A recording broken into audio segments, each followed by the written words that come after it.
Hello there, and welcome again to my modelling table. So once again, I am live, and today I'm going to be finishing off. Going to be doing more work for my Class 90s to get them up and running, ready for service. Do want to tell you a funny little story though. So a couple of days ago, on Wednesday, I went out to the shops to pick up some food, but I also nipped to W.H. Smith to pick up my monthly magazines. So I get 2 magazines a month. I get Rail Express magazine, which, you know, the modelling section is not as good as it used to be, but I do like to keep up on what's going on in the real thing. So when I get people that ask questions, they can see, I can provide them with more up-to-date information. So I'll have a quick look at this in a few minutes. But so the other magazine I get, not exactly girly, but I get Air Forces Monthly. So a couple of days ago, when I went to W.H. Smith, I accidentally became a shoplifter because I had a little accident. So what happened was I picked up my couple of Rail Express, and this edition came in a bag because it's got a little a giveaway thing in there. So it was in a bag, and this one was as it is. So I picked up the bag and picked up this, and I took it to the self-service things. So I put this one down first, then put this one down, and as I picked up, I thought, it's quite a big one this month. So picked it up and then took it, paid for it, and then left. And then when I got home, I discovered I had 2 of these and none of that. What I did was I went and left that on the weighing element of the automated machine, and I ended up I must have picked up 2 of these at the same time because they're in plastic bag. They're not as slippery. When they're like this, they slide. So you get one. It's easy to pull them out. But when they're in a bag, they kind of stick together a little bit, and I must have picked up 2 at the same time. So yesterday, I really didn't want to have to go out yesterday. I had to go out and take it back and get this one, because this one, the month it comes out in the middle of the month, and so I didn't want to miss getting it. Although of course less are going to be sold now because less people are going out. But I had to take one back, and this one was a teeny bit more expensive. So as a result, I ended up taking because I'd taken 2 of those and only paid for this one and that one, I was 50p out more expensive, so I ended up stealing effectively. Anyway, so I took it back and got this one, and everything was fine. But it was a funny little silly thing. Hi there, Neil, how are you doing? So just have a quick skim through this. So that's kind of fun, isn't it? Look, we've got a 56, a 47, an 86, another 86, and some Hungarian loco. So that was kind of cool. I don't even know that nameplate. Was that on an HST maybe? So talking about some layouts. Some treks could be reopened. There was something silly about in the budget. It was like I forgot how one it was now. It was like £250,000 or £2.5 million was going to opening new lines, and it's like, well, wait a second. The cost of opening the Queen, what's it called? Queenbank, was it? I can't remember the name of it now. The line in Scotland that opened a couple of years ago now. That was 3/4 of the amount that they put aside. So you'll get, that and a bit. Well, that was only about, 18 miles or something. So, that was a bit weird. Grand Central Class 90, which is kind of nifty. And so I don't model this period, but I have a bunch of Class 90s that Hornby Class 90s I didn't need anymore because I went and bought these ones. So I've gone and bought from. In fact, I'll go and get it. It's easier to get it.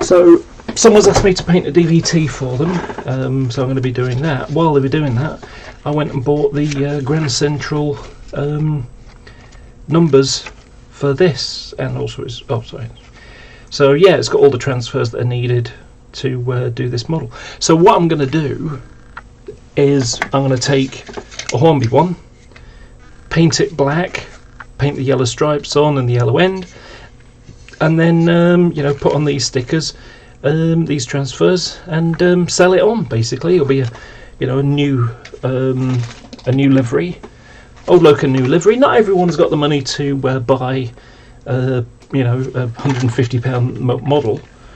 So yeah, I can turn an old thing that I don't need anymore into something that someone might want. Chuck it on eBay and see what it makes. So just put in the back.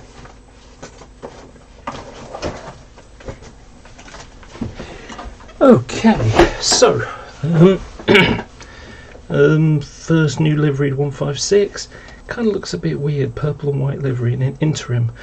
Why is it an interim? Why not just paint it or vinyl it or whatever? So yeah, construction work are now big on the section west of Bedford to Bletchley.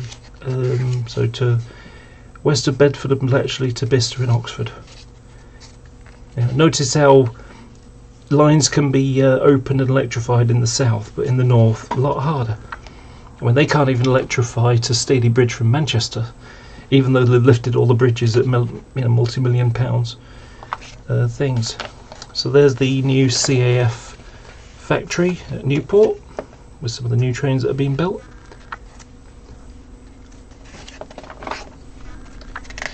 There's Liverpool. I see these going past every day now because I live on the east side of Manchester, and I'm looking at the over Ashton Moss. So I see these and the Class 802s that they've got. Now, one of the nice things, so when I go to a gender identity clinic, the local one for me is Leeds. So when I go, I'll be able to travel on one of these, which is nice.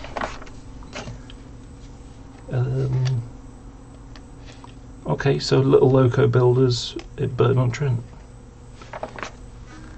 Locos RTC by Gareth Bayer. I haven't read this yet, looks interesting. I tend to skim and then have a better look. Oh, there's the one that crashed through the Class 46 that crashed through the nuclear flask. So yeah, and there's one I'd like to model. 97403 Ixion, which was a 46 that was given had SEPEX. Separately excited traction motors, which is what they have under Class 60s. So a 59, they have like a radar controlled creep system, so it can tell whether what the surfaces look like, and then slow or accelerate the wheels accordingly. With the Class 60 version of this kind of idea, uses each traction motor, instead of all 6 as on the 59, with the SEPEX system, each wheel rotates according to what is best for it to achieve the maximum amount of adhesion. So that's kind of cool. And then behind it is the Class 24 97201, which is now preserved. So yeah, this one's a sad one. 47972 just sat rusting away. Looks like it's got plants going through it. I think it might be behind though. Now, how fast is a loco? Fastest one is HST at 70 seconds to get to 60 miles an hour. Some stuff about Derby. There's these little stories.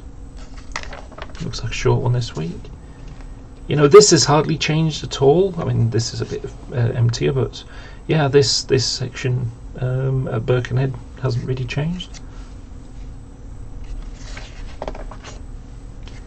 When I went to Scotland a few weeks ago, I saw at the back of Crewe a pair of 90s, 91s, 91 122 and 128. So that was interesting to see. Here's the modelling section. It's an interesting cradle for sorting stuff out, and a cleaner. I think that could be useful. Some new stuff that's come out.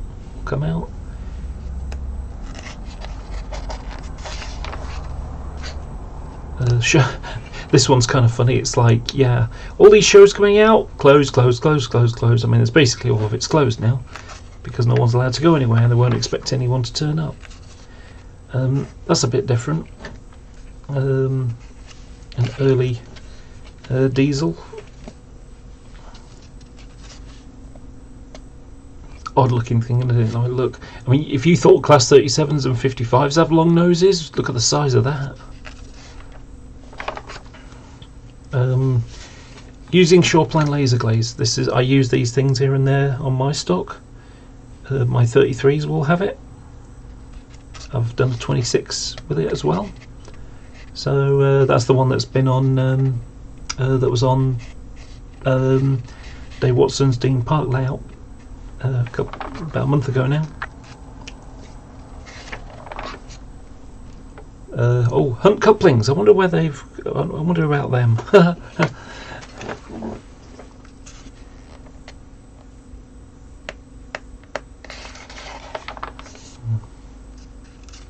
You know, Neil says, see, they're going to scrap the HST power cars.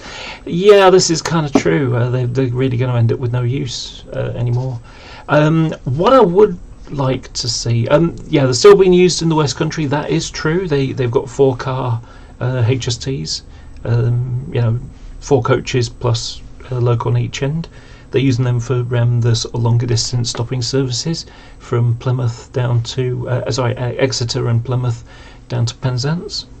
This is a beautiful layout. One of the most inspiring ones for me. And this is Hornsey is the name of the depot. And this is Sutton's Locomotive Workshops. Sutton, as in Philip Sutton, who used to do Rail Magazine. In fact, if I open up this picture, this from back in the day, we flick open here. There you go, Traction News editor Philip Sutton, and he also did the modelling section. So I need to get a new copy of this. This is a mess.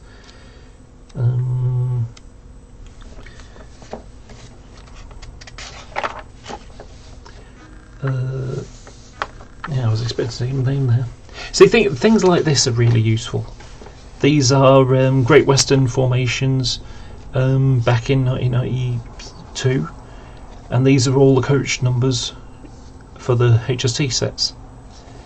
So, you know, I mean, I'm doing I'm not doing any of these because these are Great Western ones, but I'm doing a PM10. No, is it PM10? I can't remember now. PM41, sorry, PM41, Phillips Marsh 41. That was a cross-country set in the southwest, going on the northeast route. But anyway.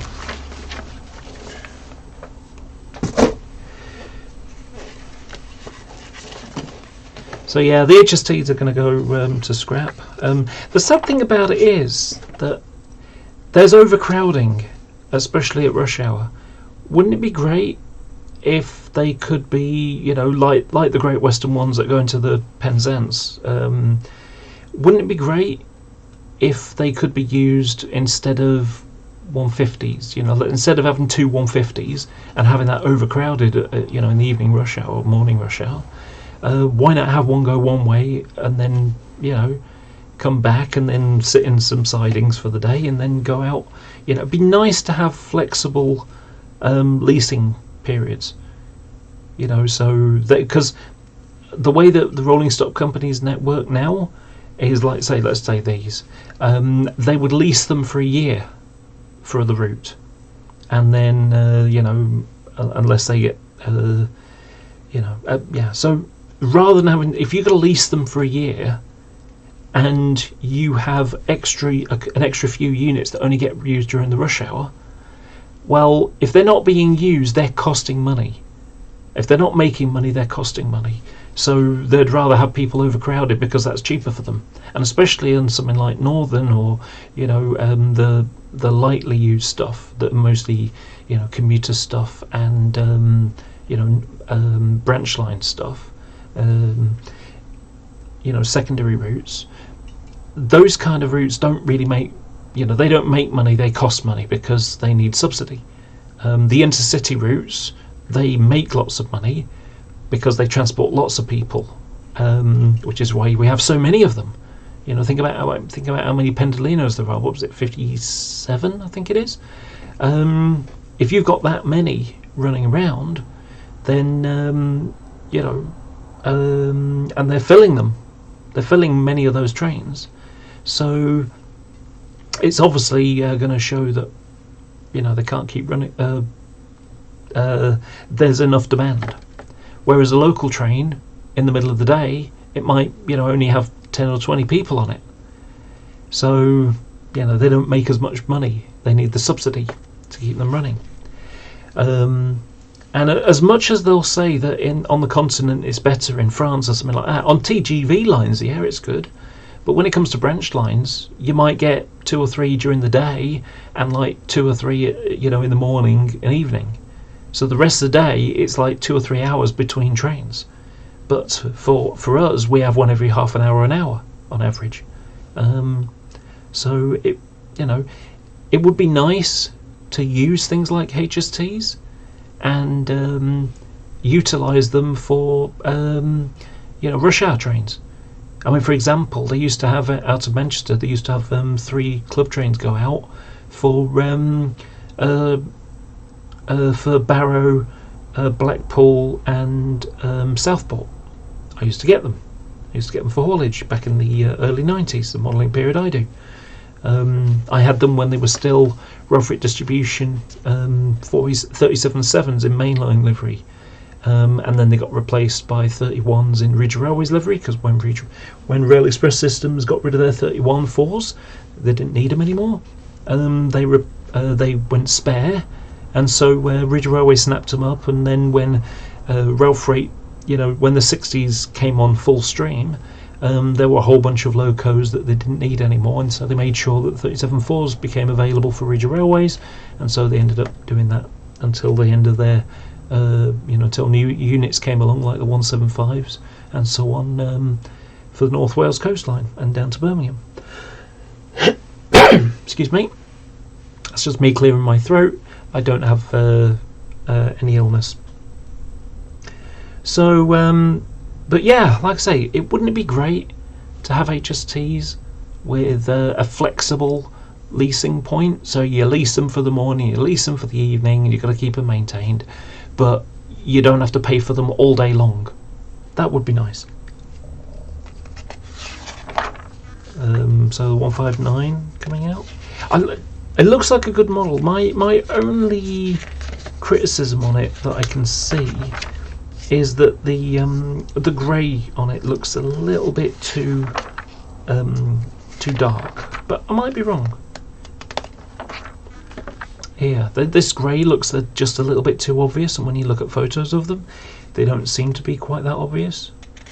But I do like the coupling system where multiple, with multiple pins. I can't think how many it is, but they've got so many ones, so you can turn on the side lights and the interior lights and front and headlights and so on. I think it was a 6-function decoder they use. That's good to see. This I was a little bit disappointed with. This is an O gauge Class 33, and it looks like they've just upscaled the old one, because the double O gauge one, because that still looks like a plastic fan, like the one that I've got, which is what I'm replacing. And the body side grills, well, there's plenty of room for an etch for that. You compare this plastic moulded grill, exactly the same as the what's it one, the double O gauge ones, and you compare that, which has got depth. I can't imagine a piece of plastic insert and a mesh over and an etch over the top wouldn't be feasible to do. That just seems to be a little cheap, to be honest. But and then another review of a Macrat, Class 27 in that case.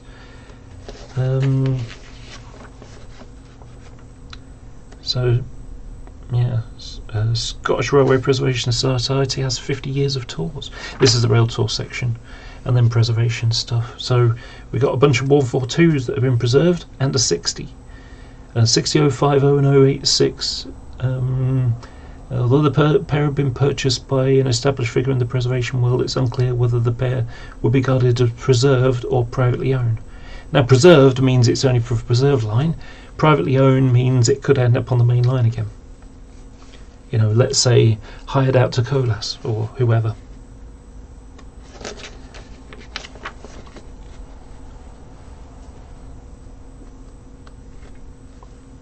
So, yeah. And then, the stuff that's going on with the railways.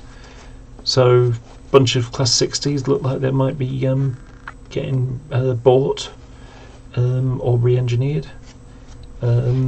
It says the only of 60060, which has also been acquired by number 80, so which has also acquired number 60086 from Ron Hull Jr., has now purchased 50050 from Rackstar, saving it from the famous scrapping fate that befell 60006.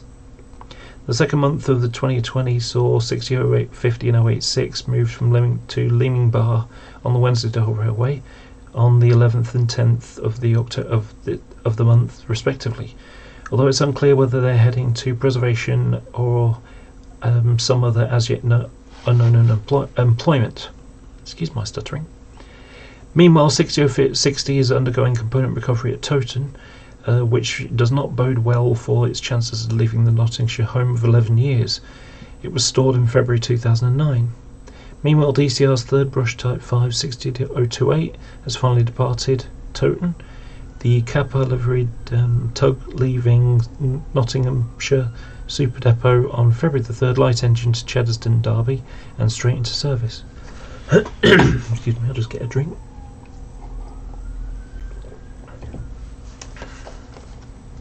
After collecting a set of matching blue JNA wagons, it headed north to Carlo Kingmore on the 6Z20, ready to work the new 6Z60 service to Willesden, carrying railway ballast for recycling, replacing Boston Docks, which commenced on February the 4th. The original intention to paint 60029 in special livery appears to have fallen by the wayside, as the reactivated tug was spotted at Towton at the end of month in DC all over grey. The same with 6046 and 055, albeit with original Ben Nevis name reattached. So, and there's the new livery for the Transport for Wales 67, rather dull, not very inspiring. Coaches aren't much better. And then these are things that have gone on over the last month. So, yeah.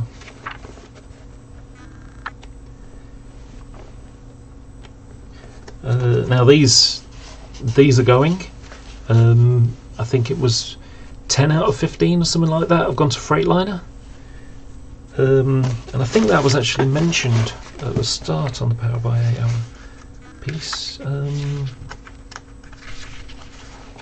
Where is it? There he goes. Highs and lows for Freightliner 86s. With the Genesee and Wyoming owned operator is yet to take. Sorry. With the Genesee and Wyoming owned operator Freightliner, this is yet to have taken delivery of any of its 8 Greater Anglian Class 90s, the venerable Class 86-6s are enjoying an extended swan song, with repairs even being authorised to locomotives out of traffic. The latest of the classic English electric machines to return is 86607, which I'm modelling, which developed a smoking habit while on the Trafford Park to Felixstowe train on January the 10th. Fortunately, this did not escalate into a full-blown fire, and it was repaired and back in business by February the 19th, working back to the scene of its misfortune on the same 4L75 service, partnering 86632 from Crewe Basford Hall as far as Ipswich. However, not so good news for... Sorry. The news was not so good for 86229, however, which was acquired by Freightliner and moved to Basford Hall for component recovery in June 2018. It was notably the last electric locomotive to leave Long Marston, having been stored there since 2003. This October 2003. It made its final journey in November 2019, undertaking the short trip from Sandbridge Commercial's dismantlers after languishing on site for 3 months. Cutting finally began in February, and it was reduced to component parts by the 25th. So yeah, that's kind of sad. And we also got 37521 in green, which looks odd to me because, of course, it's a refurbished loco, so it's got refurbished ends and it's got refurbished grills under it as well. So weird having it in a retro colour scheme that never carried. But yeah. But the Class 90s from Anglia are going to be going to Freightliner, which is what I expected, because the 86-6s are really getting on now, and I'm expecting them to get replaced by Class 90s, which are A, more powerful, B, more modern, and C, because they're more modern, it means that they need less work to keep them running. So yeah. And then the last Nova 1 unit, so those are the Class 802s, enter traffic. I have a feeling, I've seen at least 2 of these in grey colours, because I look out the window, I saw one go by, and then one went by a little while later, and that was also in grey. So, and then about an hour later I saw a third one, so I think I may have seen all 3 of the grey ones, but until I see them personally, I'm not going to mark them off as seen. This is one of the 769, so 319 rebuild, where they've put in diesel engines underneath, which just seems weird. So yeah, and it talks about different things, and to be honest, this kind of thing makes me feel a bit depressed, because things like 142s and 144s, they're going to be going, and I'm looking at 314s, and having run across Glasgow between Yoker and Shield depots on February the 9th, 314, 210 and 216 departed by road over the next few days. The driving cars from both units were dispatched to J.R. Adam and Sons for scrap, while the trailer cars were taken to Long Marsden while they join other centre cars. So it's kind of depressing, and the same is going to apply to things like 317s and 321s even, because what are they going to do with them? Because 321s aren't being used anymore on the they've got 350s to replace them on the West Coast Main Line, and on the Eastern Line out of the Greater Anglia part. Greater Anglia are buying all new trains, so are they going to replace 317s, or are they just going to go in the bin? So it's just weird to see these things. The same applies to 455s and 456s. There are new trains that are going to replace them. Where they're going to go? There aren't other You know, it's not like there were loads of people operating third rail sections. So yeah, it's just weird. I know we've got 4 pacers going off for scrap. You know, they're literally driving. All these ones are going to Newcastle. So it says, what was it? There's only 4. 6 setters at Newton Heath. But no, it's kind of depressing seeing all these new ones being brought into traffic, and they're replacing the old trains that I like. Great Western Mark III clear out Gether's Pace. So basically they're emptying all the ones they're not using anymore. It says their arrival means that there are more than 100 surplus HST coaches on site. It's at Long Marsden. You know, it's just weird seeing this. I mean, you know, HSTs are just, you know, they've been such a part of the landscape of railways for so long. Yeah, it's just weird. And then you got Irish stuff which I never even bother reading. So yeah, that's Rail Express this month. Okay, so I'm gonna get more work done on these Class 90s.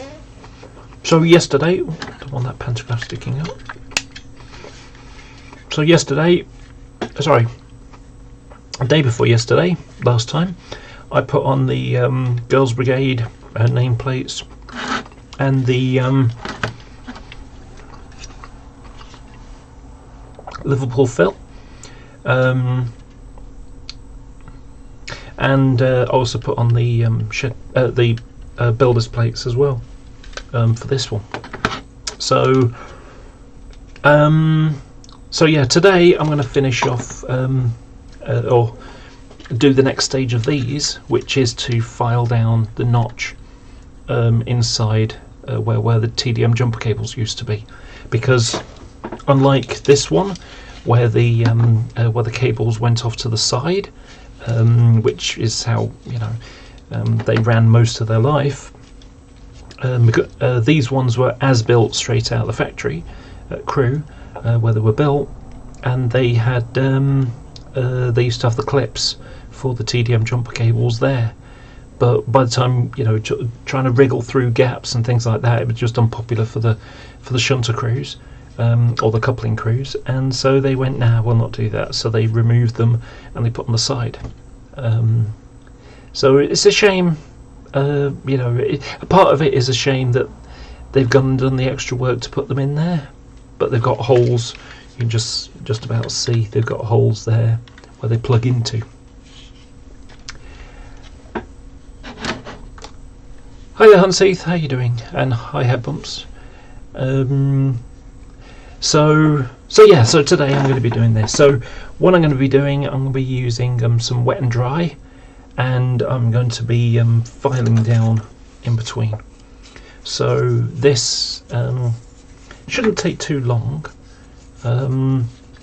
Now first I'm going to use my chisel blade, and I'm just going to get the lumps off, because you know, there's no point in filing something down for ages when it's something that can just be you know, done a little bit quicker. So I'm just going to scrape off some of the top layer of it, so it's not so much to file down. And all I'm doing is I'm just putting a bit of light weight on it. I'm just going to you know, bend it from the edge, and just, you know, I'm not cutting into anything, I'm just scraping across the top to just take some of that top layer off, you know. And you know, effectively at the moment I'm flattening off a bump, so as I get closer in I'll know that then it's time to file. So I'm just gonna get both sides of this. You can see this one here, I don't know if you can see it, but this one's a lot lumpier. In fact, a big chunk fell off there. Like I say, I'm just going to take it down a little bit.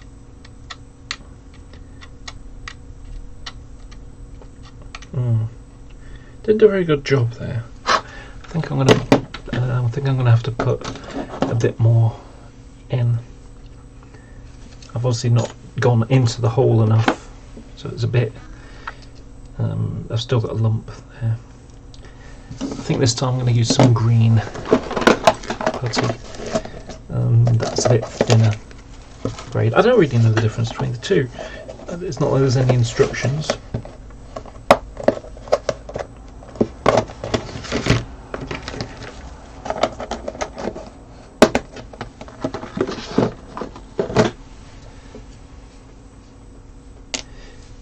Like I say, I just take a curved blade and with an old blade, and I just take a little bit of this filler. I think I've got a bit too much there actually. Just gonna take a little tiny bit and just push it in the hole.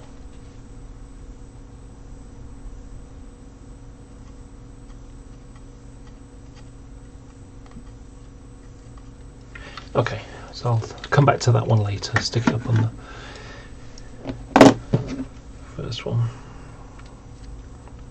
I hope I don't do this every single one.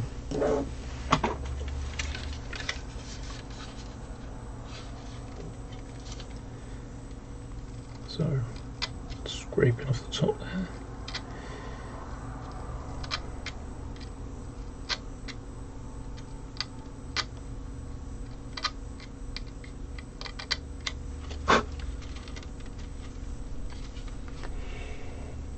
Yeah, it'd be good to chat to you about it. When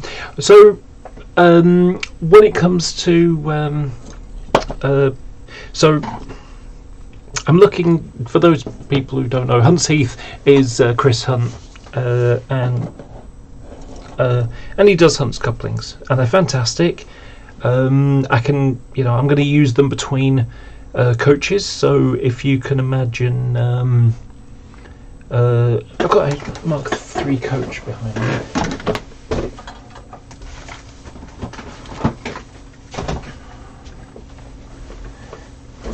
This is a first class coach in Virgin livery, and I'm going to be stripping these down and repainting them into Intercity. And I bought a whole bunch of them. I think on average I paid about £11.75 for all my Mark III coaches. Got a bit of paint on that. Oh, doesn't matter, it's going to be stripped. So at the moment at Hunt's couplings, they've got the pocket one that goes in there, and then when you have them together they've got the hook on. Instead of being a hook, it's a magnet, that kind of thing. Well, I don't put couplings, I don't use any end pockets for couplings. When I do them, I attach them to the chassis. So I would have them mounted here. And so what I'm after are some, a bit like with KD couplers, you've got the draft boxes, which is a little box that the coupling sits in. So here's an example of one here. So you can see there's the draft box, and I have the knuckle coupler attached to the chassis, and so when it's coupled up to a wagon you can actually get really, really close, even though this is a very long wheelbase. I mean, if you look, it's almost the length of Mark III. So yeah, the idea is that I have the locos which will have KD couplings, and then on the inside of the train, actually I'm gonna. So if we imagine, let's just take these three here. So let's imagine this is, a rake of coaches. So I'll have a KD coupler here, because I have my locos have KD couplers on, and then on the end I'll have a KD coupler in case I want to pretend to have it so the TDM's not working, and all the inner coaches will have the Hunt's ones, but I just want chassis mounted ones. So so that's my plan for that. I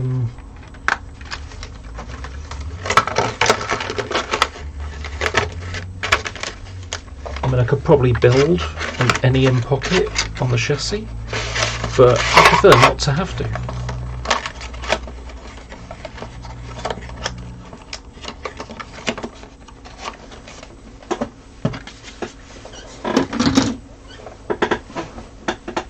Okay, so yeah, let's get on with this. Okay, well this one looks quite easy. This isn't very lumpy.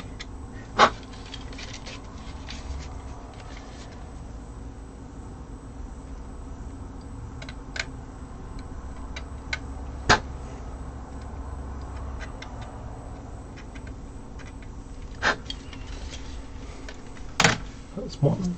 This one's a little bit lumpier, but again, it'll be fine.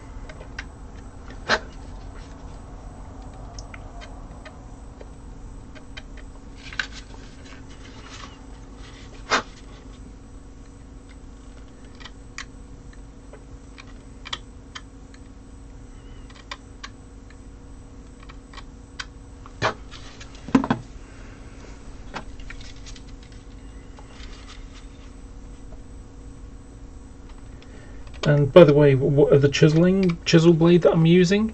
The flat edges on the top and the angled edges on the bottom. So if you can imagine, you know, your chisel blade like that with a flat, I've got it upside down and I'm going that way rather than going that way, which will dig into the plastic. So doing it this way with the flat end on the top and the angle at the bottom, it'll pare it away rather than dig in.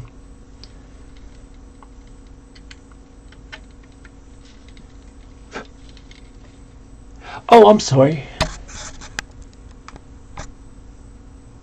Let's have a look, see if that's better. I'll try and hold it further out.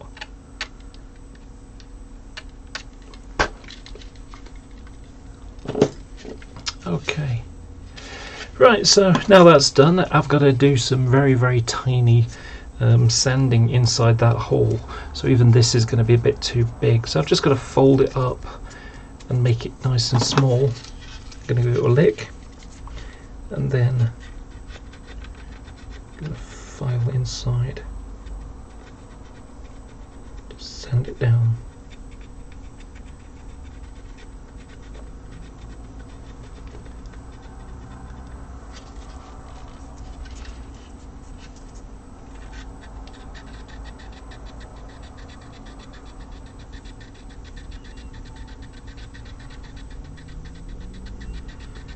I'm a little worried that this isn't quite good enough on this one.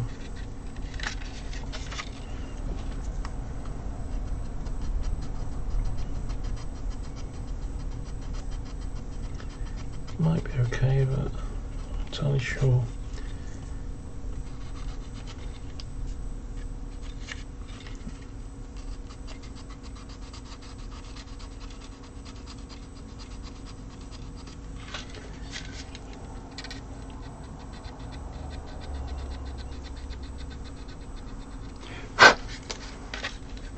Okay.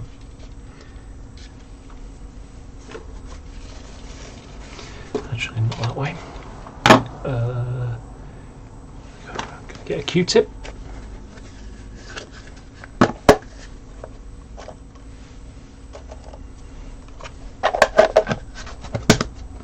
only problem is if I lean forward to do something, you'll see me too much, and you know I'm not wearing my wig hair at the moment. So I'm just going to use a Q-tip just to wash out any fluff, you know, any bits left. Got a little bit on the edge there.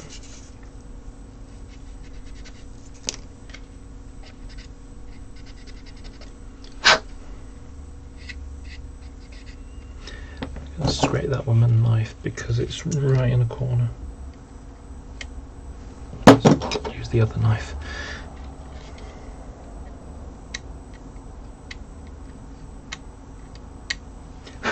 Okay, so hopefully if I just bring that up to the camera a bit more, let me just look at my, I'm down. Okay, so there's the notch, and I'm just going to change the focus, so This might be a bit weird for a moment. There you go. If you look carefully, you can just see some little bits of white around the hole, black hole thing. That's where it's gone in the bits that are deep, but you know.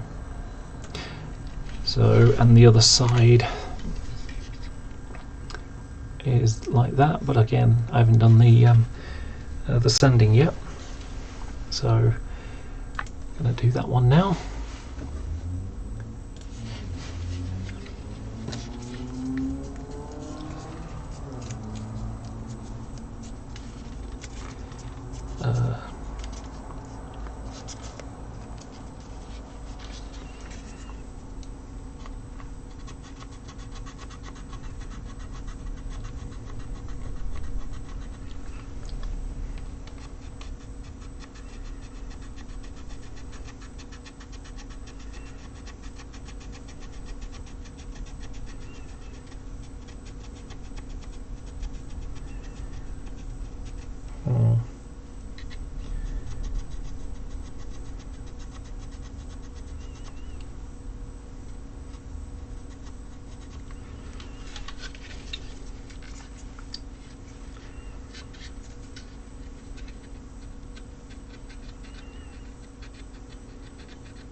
You know, I was actually going to go live much earlier, but I ended up chatting to someone on the internet for 2.5 hours. Well, in fact, almost 3 hours.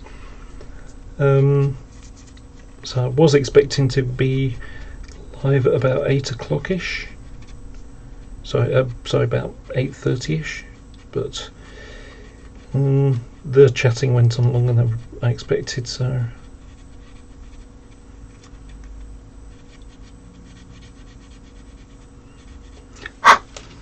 Okay.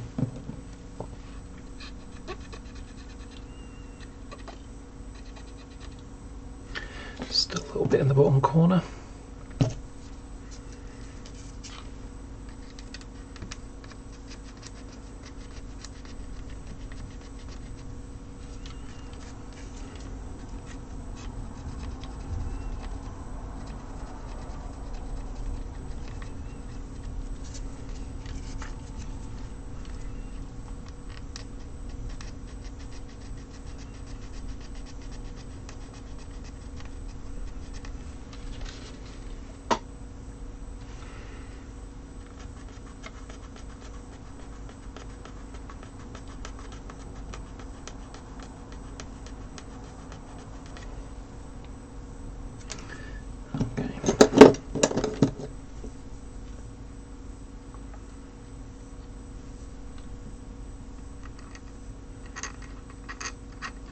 Bit too much on the bottom, you know, right in the corner of it, so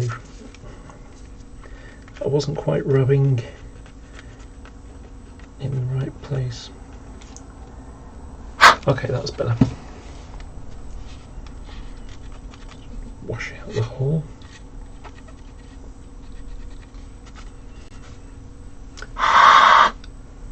Let it dry. Okay, this one.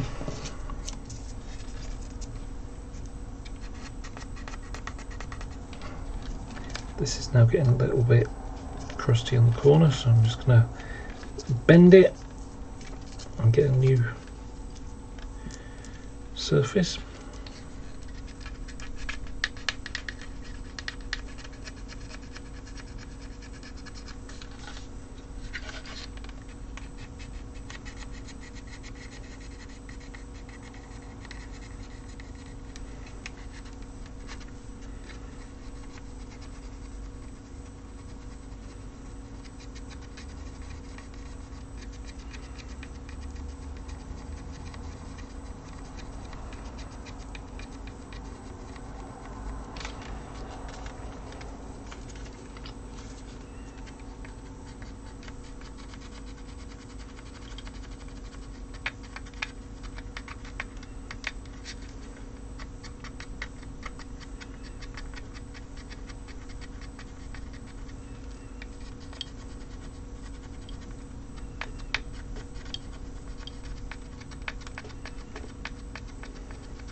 this one's a good one.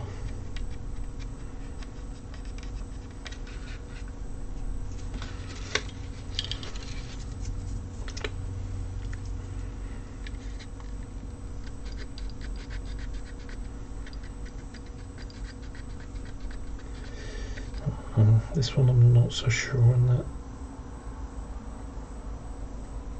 Feels like it dips in the hole, which means it's not quite filled enough. Yes, I live next to a main road. There are actually 3 lanes traffic across next to where I live. It's a gyratory around a church. And I mean, during the day, I don't even notice the traffic anymore. I didn't even notice that siren until you pointed it out. I mean, yes, I hear them, but I'm so used to having them, the noise, that, you know, it doesn't really do much anymore. That's not very good. Got some kind of roughness top. Let's sand that down. Use a tiny bit of filler for this hole.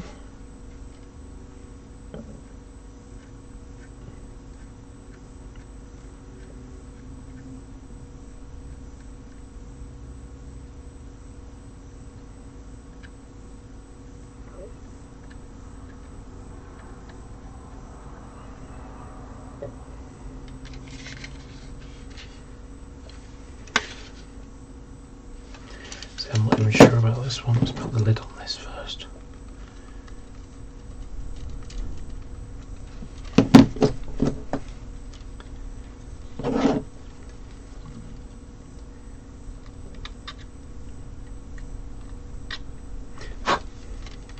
Yeah, not only do I live next to a road, I've got a reasonable microphone built into the camera. So, but it shows up more because normally you just hear the general whir of traffic going by. It's only because of this corona thing that there's less traffic on the road, so you get quiet bits now, whereas before it was just background noise.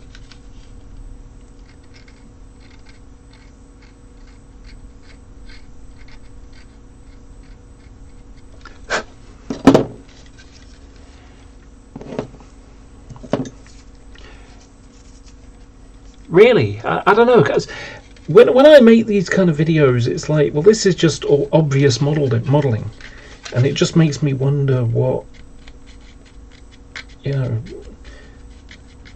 am I the only one that notices these kind of details and, you know, does this kind of work?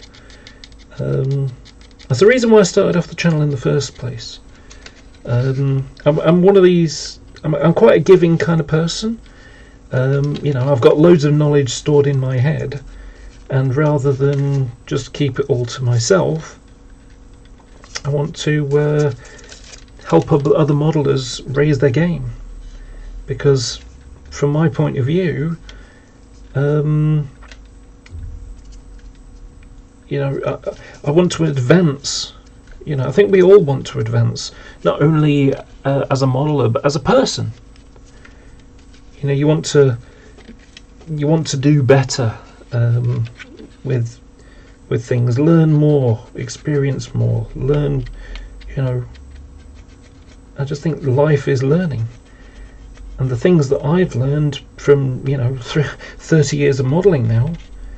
You know, I think I want to pass on that knowledge, because I noticed that I was going to shows and seeing the same locos again and again and again, because people just, well, couldn't be bothered renumbering things.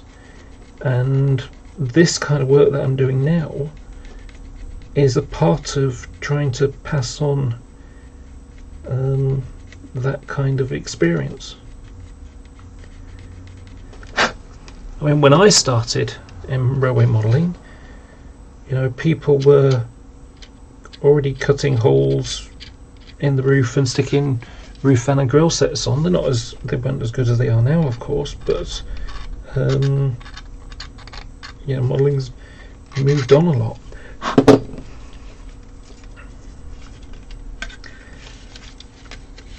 there's a much greater demand for something that really does look realistic, whereas it used to be that'll do, it'll do, and I have higher standards for myself than that.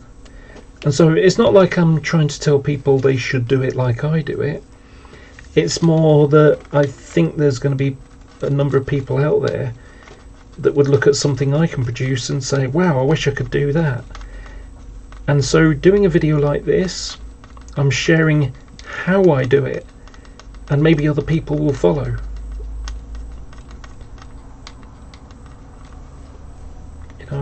I'm not a leader, but I can come up with stuff that maybe people might follow. So it's not like you need to do this in the way I'm doing it, otherwise you're a failure as a modeler. No, I'm not that kind of person. I've come across people that are like that, and those kind of elitist people are the people that make people turn away rather than push forward. I'm not very keen on that. I don't know, it just feels like it's got a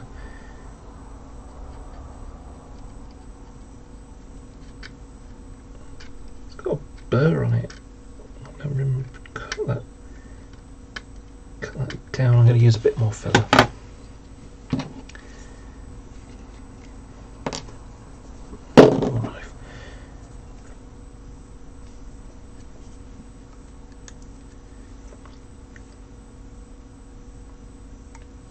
I think I should have used the green filler first time round. A little bit finer.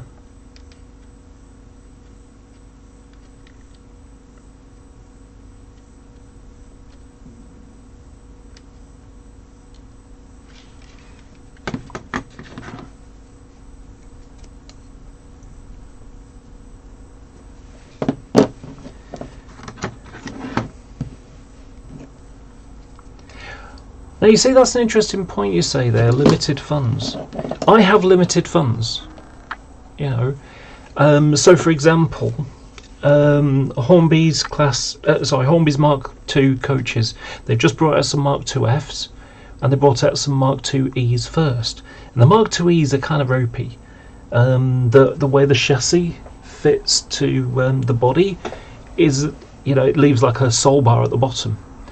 So and I needed a whole bunch of Mark IIFs, and when Hornby announced theirs, Bachmann said, when Bachmann said that they, Bachmann was planning to do, Hornby was planning to do Mark IIFs, and when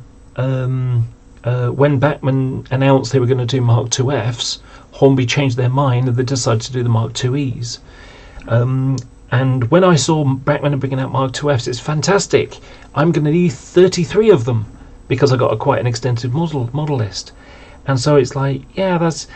And as time went on, because they announced it something like 5 or 6 years ago, so it took 5 years from we're doing this to them appearing on the shelf. And as price was going up, coaches were going from 33 quid, £33.96 or whatever, to £45 kind of price. And it's like, yeah, by the time these come out, they're going to be best part of 50 quid. There's no way I can afford 33 models at 50 quid each. I mean, let's have a look at the maths of that. The £46 in reality. So times 33 equals £1,518. I didn't have that kind of money. But what were on sale before, a couple of years ago now, were for £17 you could get the Hornby's Mark IIe. And the problem with the Mark IIe, as I've said before, is that the chassis part doesn't fit on the body properly, so it kind of leaves a gap at the bottom. So it's like, okay, well, the only difference between Mark IIEs and Mark IIFs is that the toilets are slightly different size and some of the boxes between the bogies are different. So if I can design a 3D print for the bogies and things in between that are different, then I can take the Mark IIe, you know, chop the chassis to, you know, be on in the middle from the steps, and raise it up. Just have like a, you know, instead of it being flat like that, just have like a raised bit there, so that this part is lifted above, you know, to the bottom of the body. And then I can even put lighting in it, and you know, detail it a bit more, and you know, things like that. So I can take a Hornby Mark IIe that I bought for £17 for 33 of them. So you know, £33 times 17 is 561. So near enough a third of the price. So if it cost me a tenner to do 3D printed parts and modifications and stick some lighting in it, well, the lighting ones from Bachmann are £67. I think it was it 67? There's something like that. So rather than pay £67 each, which is let's have a look, 67 times 33 is 2,211. So effectively £17, make that 27 by the time I chuck 10 quid of bits at it, and you know, that's significant saving. You know, let me 2211. Okay, so let me think. 27 times 33 equals 891. So I'll put that in there, and then 2211 take 891. I've saved myself £1,320 by doing some modelling, and I'm already good at that. I'm going to have to repaint them, but that was expected anyway. So I mean, one of the issues I really have with Hornby stuff, I'll give me a sec. I'll just go and grab one of the Mark II's that I've got. What's over here? So this is one of their first class coaches.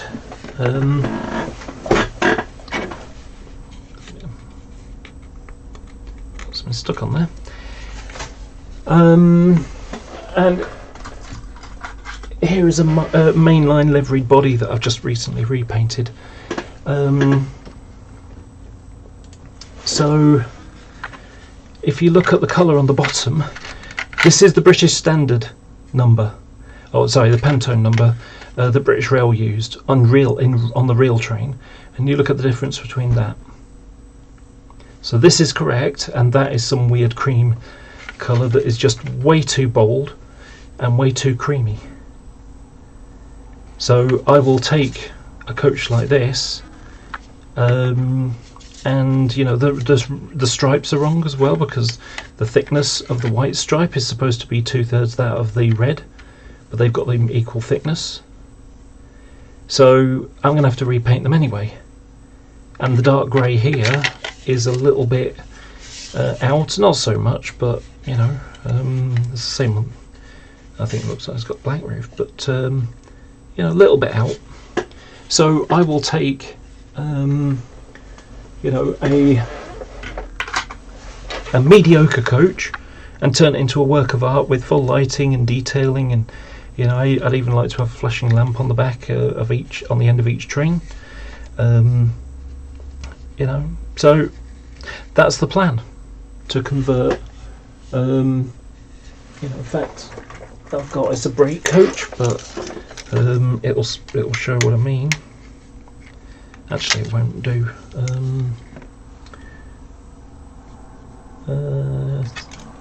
Yeah, doesn't really show. But if I clip the end piece on here, it kind of leaves like a line at the bottom, and that which shouldn't be there. So the idea is that I'll chop here, and then actually I could chop there so that the clips can still be used, and then raise the middle part, because it should be flat on the bottom. In fact, there's an easy way of doing it. Let's go on the web. So let me just find Hornby Okay. So let's have a look in image search.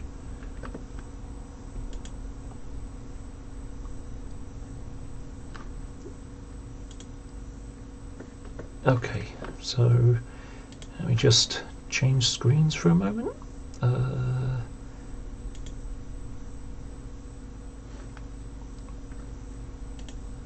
Okay, so hopefully you'll be able to see this. And because it doesn't fit clip-on properly, you've got a little soul bar on the bottom that shouldn't exist. It should be flat to the bottom of the body. Now, other than that, you know, there's only one other thing that I think is really glitchy, and that's on the roof, that the roof ventilator is too wide. But you know, these are easy. Scrape them off. There's some 3D printed ones available from Olympia Models, and you can make make it look a lot better. But the body's good, the glazing's good. You know, like I say, other than that one little thing, it's easy enough to fix that, and just respray the roof grey in this case, and chop here and there, and then lift up that centre section so it's not got that bottom soul bar. So that's basically it. That's how I'm going to be modifying it. So let's turn my camera back on and switch over.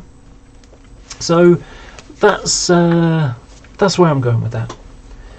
And one of the trains that I'll be doing, sorry about that. One of the trains that I'll be doing is a rake of Mark IIs and Mark IIIs. So it'll basically be a DVT, 3 first class coaches, a Mark III Mark III buffet car, and then 6 standard coaches, all Mark IIs. So yeah, so 6 Mark IIs, Mark III buffet, 3 Mark II firsts, and a Mark III but DVT. And this, one of these locos here, could push-pull it. So yeah, that's the plan. Okay, so let's get back on with the modelling. Okay, so I'm going to take the first one. I redid the green, and going to sand it down a bit. See how it's should be dry by now. Doesn't take too long. And the stuff I'm using, it's Squadron products. They do military magazines, but also do modelling magazines as well. And oh yeah, that's much better.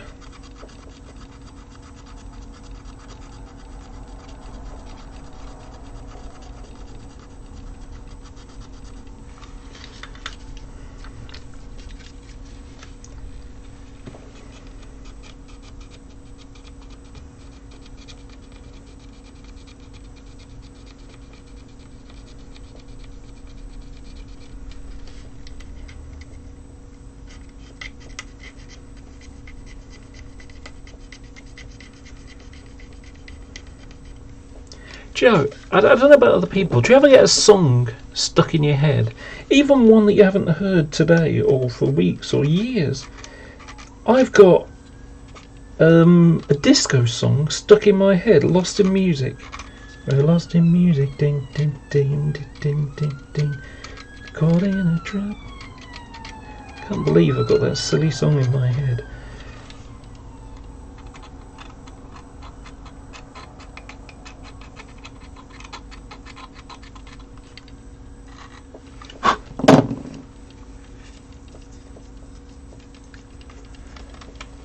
I'm just going to switch back to the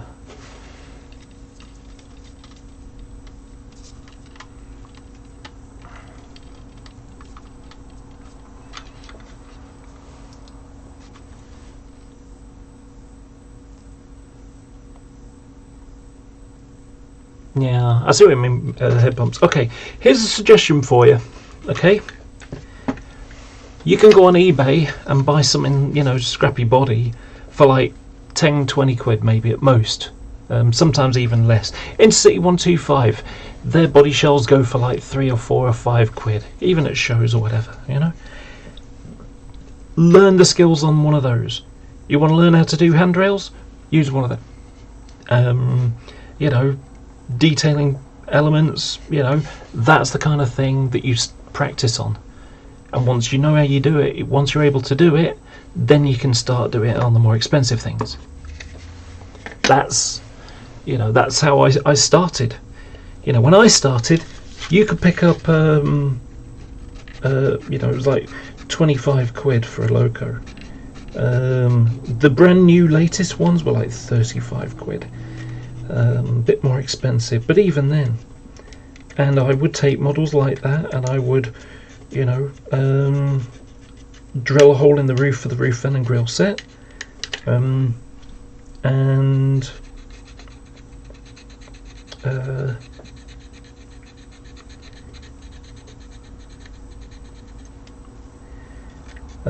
then, you know, drill holes in the front to put handrails on. So you just, you know, use a chisel blade, slice off the handrail, which was just a line, slice it off, sand it down, drill a couple of tiny holes, you know, get some I use florist wire. It's dirt cheap, and it's multi-strap. You know, you just go on eBay and buy 0.5mm wire, and it's like a couple of quid or something. You know, just use a piece of wire like that, you bend it with a pair of pliers, and then you stick it in the hole. So, you know, those sorts of little details. And not only that, I use them for other things. These, you want to make lamp irons, you know, like you get on the back of a wagon.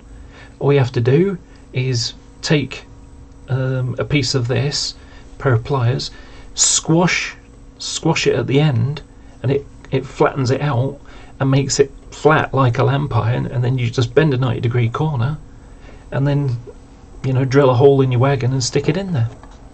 Piece of cake. So yeah.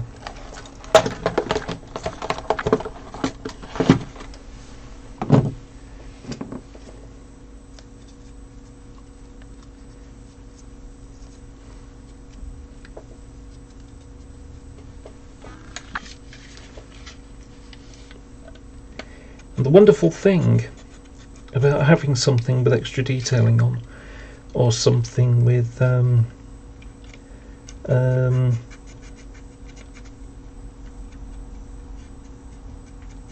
you know, just changing a number. I mean, this one's a bit more work because I'm sending off these, but these ones, as you've seen already, if you've watched the other video parts, you know, changing the numbers easy. Bit of varnish. You don't even have to varnish the entire model. You can just use the gloss varnish where you're putting the transfer, the number, and then you know, then put the so you varnish first, then you put your transfer on, because the film that it comes on has a transparent layer, and if you don't put the varnish on first, you can see it afterwards. So you put the varnish on first, then you put on your numbers, and then you go over the varnish again to seal everything in and hide that backing paper, and then you can paint a matte or satin or a blend of them. Oh, something's going on. That's the police car. Right, this is now dead. I'm going to use that a bit too much now.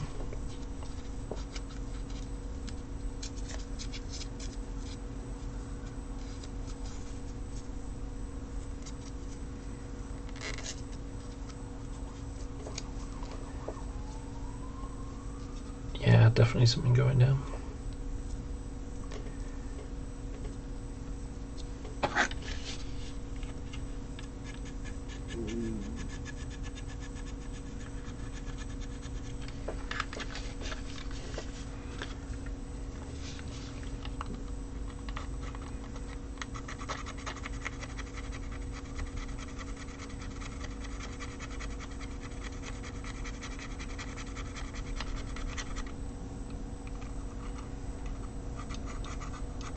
Tell you what, speed bump. So, when I was looking through my etches the video yesterday, I went through some stuff and I found an old Shoreplan roof grill set. Where is it? Let's have a look.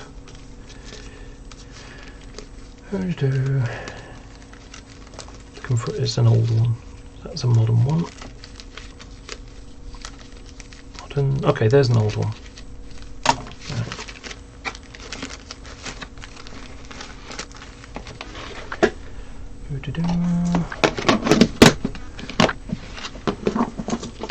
Right.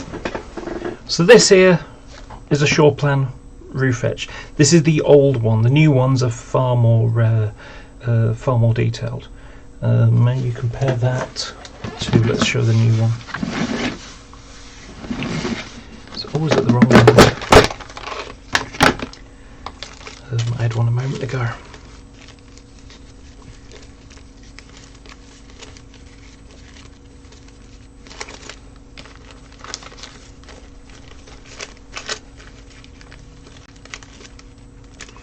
It's 56.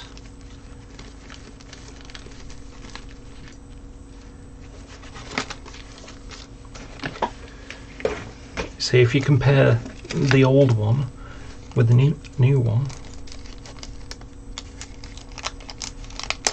let's just take it out.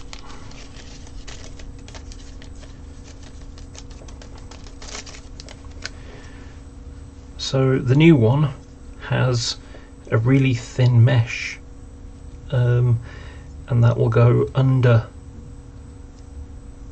the grill there, like that, and you'll be able to see your blades underneath. And this is a two-piece, so you know, these ones bend that way, those ones bend also bend that way, but it's on an extra layer, and so you'll have a, you know, a 12-bladed fan like this. This is too. That's actually, this is too many. 1, 2, 3, 4, 5, 6, 7, 8, 9, 10. Oh no, it is 12. So this has wider blades, whereas these are sticks. So here's a suggestion for you if you're interested. So if you, I don't know, if you want to increase your skills, buy yourself an old Lima or even Hornby.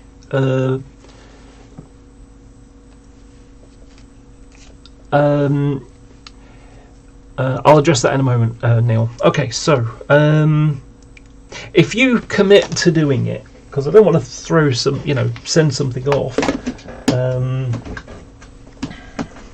If you'll cost the cover of the postage, which will probably be £1, and you commit that you're going to learn, you know, going to buy a scrappy Hornby or Lima body shell, you know, class 37 body, you can have this. I will send this to you as long as you cover the cost of, like I say, it's probably about, I don't know, probably do it in a stamp, you know, the price of a stamp.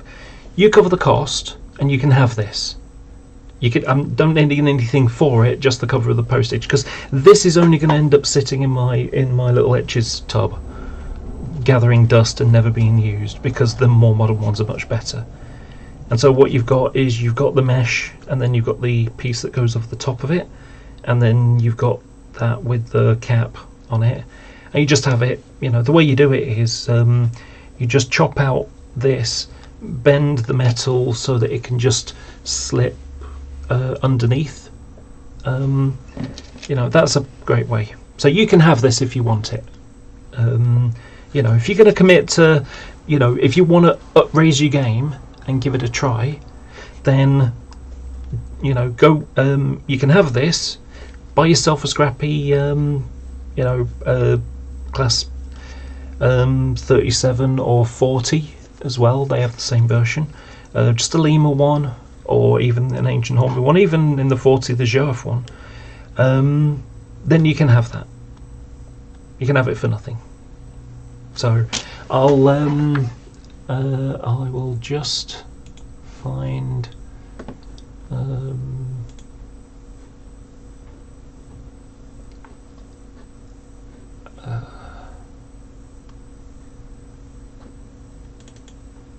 Just find something.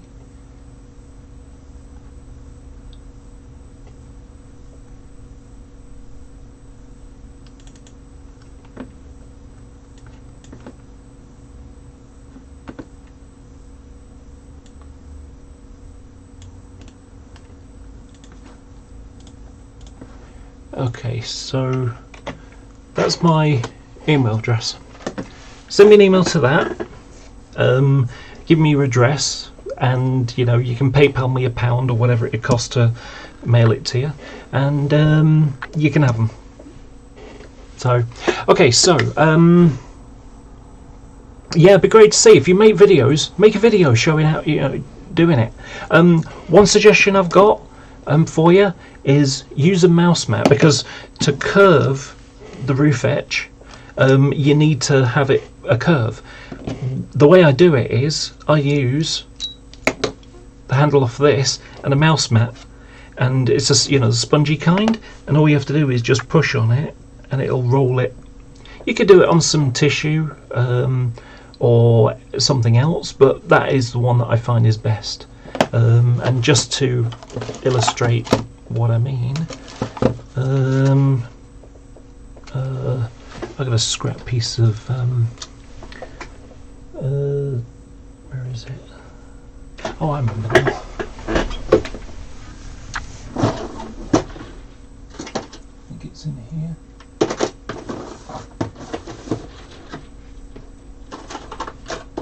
No, maybe not. I bounce over a piece of scrappy stuff in my etches tub down the bottom somewhere. Just a bit of frame.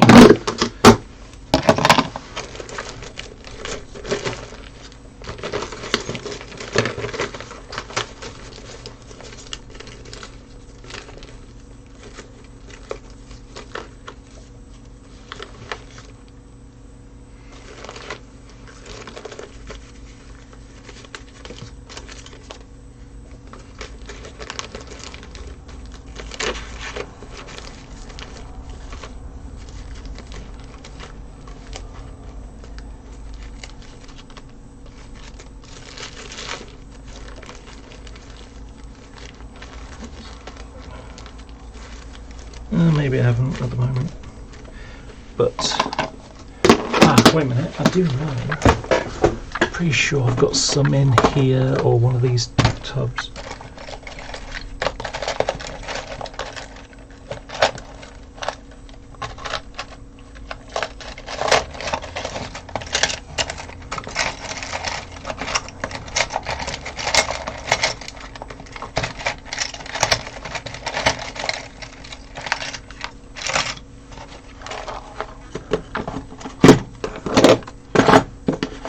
Always dumping scraps of stuff. Oh, here we go. That'll do perfect. Okay. So just get my mouse mat.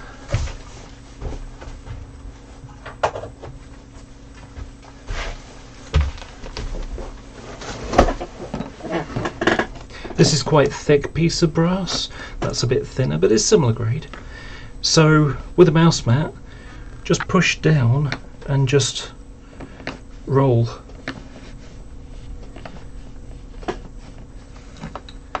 And that will create a curve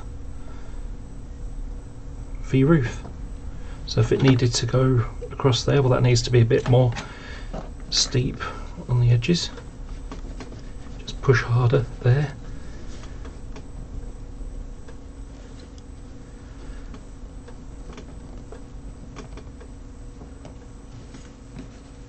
And you can see more of a curve is going. You can even, bend it more around, and then use this to roll it sort of smoother. But that's how you get to sort of something that fits, and you just keep going until you get it to the right profile. That's a simple example of how to take something simple like that and turn it into to get a nice curved profile. I did the same thing. This is that class 47 I showed earlier, but I did two at the same time. Some of the paint has come off when I've been painting, but that's how this has been done. And this is the fine mesh. You'll be able to see the fan when it's underneath. So in fact, wait a minute, there's the fan there. So these are the etched ones that I've just glued on top of the Bachmann mounting part.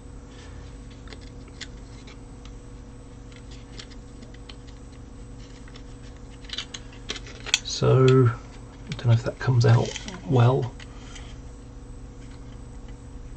Let's check my my output stream. There we go.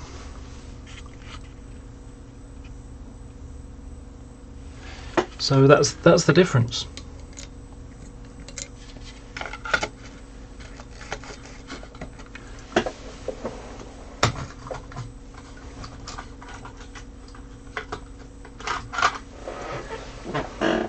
Anyway, right. Enough of that rambling. Let's get back on. Oh, sorry. Oh, hi Tate, how are you doing? Okay, so Neil asks, Laura, do you use clear before renumbering? What else can you use instead? Oh, sorry. You use clear before renumbering. What else can you use instead? You can use varnish. Just some gloss varnish. That's the important part. It can be acrylic gloss varnish. It can be enamel. Obviously, if you use enamel, it takes longer. But Johnson's Clear is an enamel type of one, so it dries within about 5 minutes. I give it about 10 to 20 just to make sure it's nice and hard. But it makes a nice shiny surface, which gives the decals, the transfers, the water slide transfers, something to grip to, and it hides the carrier film. And then I go over a second coat with the varnish, and that will then hide the carrier film completely.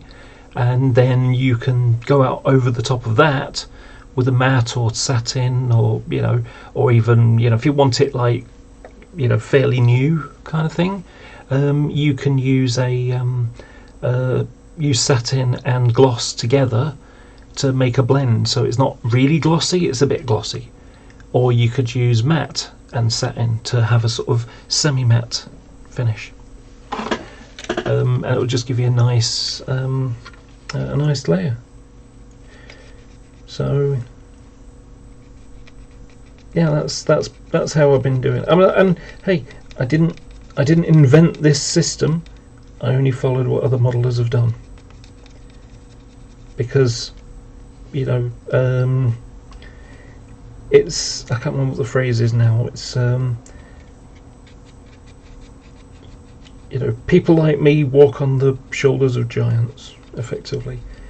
There are other people that were doing these things way before I was, and their skills have reached me, and it's like, okay, never knew about that.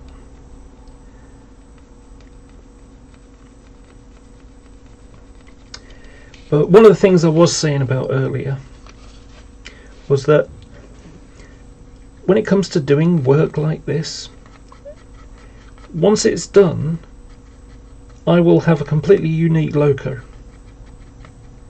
No one else will have this loco, just me, or most likely anyway. I mean, there are thousands of these things sold every year, and some of the people do modelling as well, so it's not out of bounds that maybe they'll do it too. So they could end up with the same loco, but will it be exactly the same as mine? No, because maybe they won't change that. Maybe they'll only change the number on it. So I'm going an extra stage further.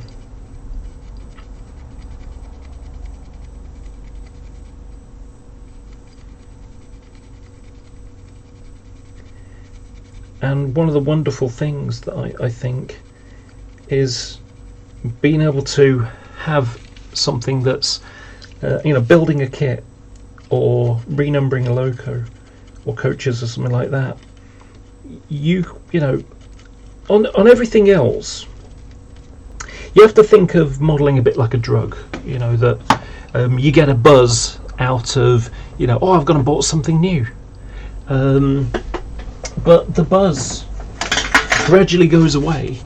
At first it's really exciting, but then later it becomes less exciting. I mean, yeah, it's cool that I've got a class, Rotherham Distribution class 90. I've got more, within the camera view here, there are more class 90s than I ever owned of the Hornby ones. So it's like, wow, I've got 6 90s. Now,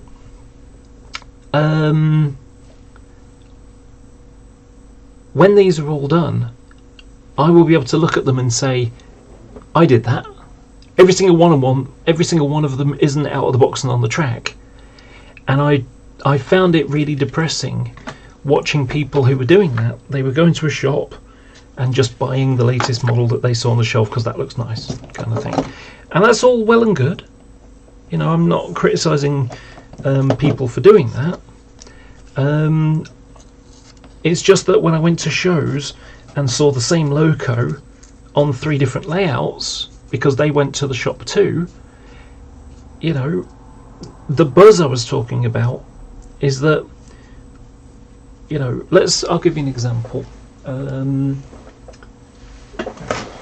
Where is it again?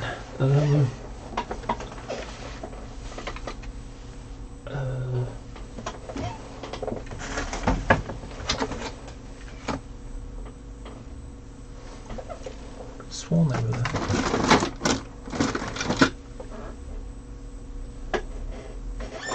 I had them the other day. Maybe I moved them somewhere else. So,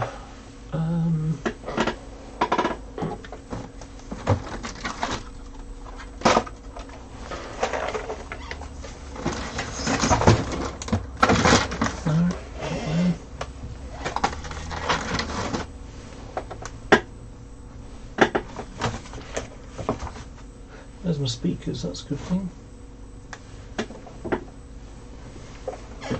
That's so weird, I could have sworn I had them the day before yesterday.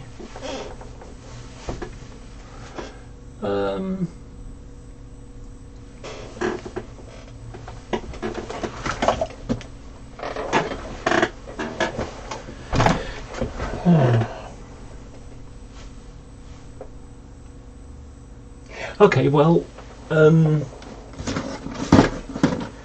so I have 6.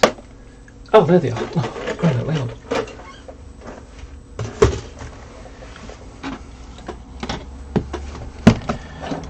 So in here, I have 6 VEA vans that I've gone and done up. Some of them just need the decals fitting. These are the 2 really good finished ones. But each one is painted. It just needs the numbering and then weathering, and they'll be finished.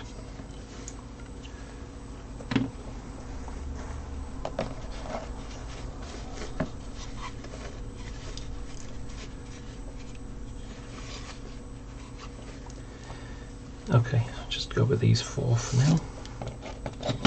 Okay, so I've got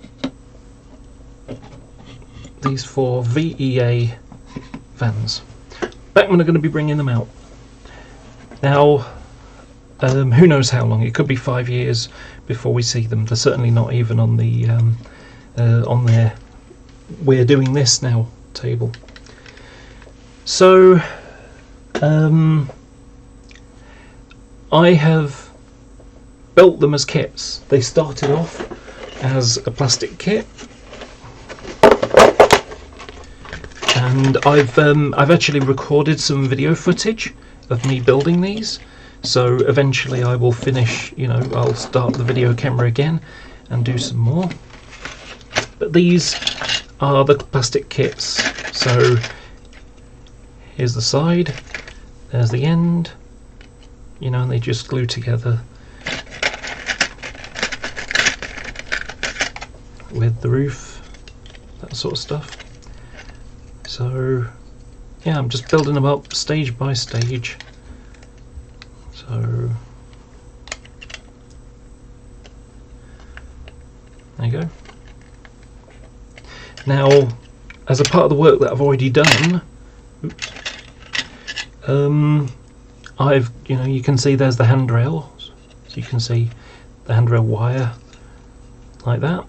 So I've scraped off the original flat, lines that were supposed to represent them, and then I'm going to drill the holes and put proper handrails in there. And then later on I'll just use my, clip these off and sand the bottom one down, because it gets in the way of chassis if you're not careful. So that, and then on the end I've created a lamp iron there.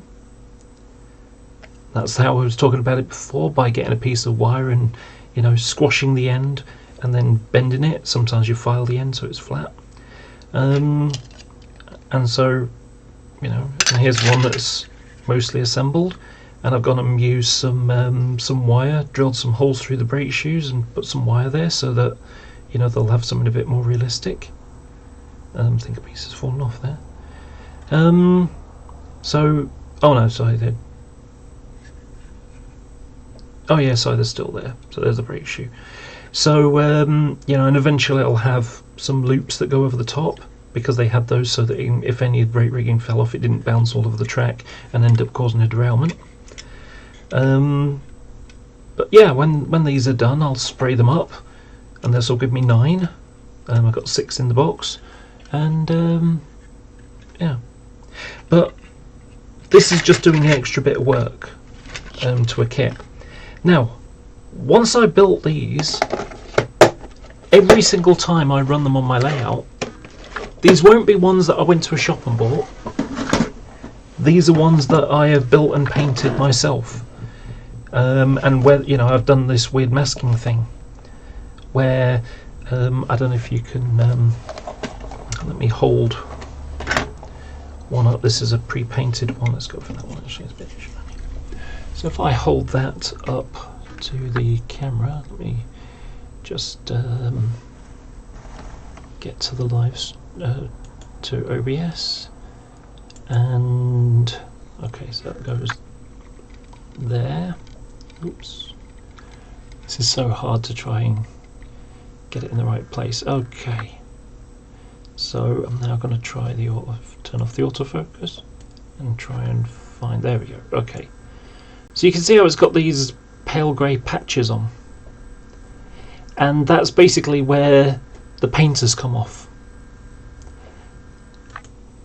So the way that I did that was to get some salt and water and mix a paste, so like a toothpaste kind of texture, and then pick it up and stipple it on the places where I want the paint to come off.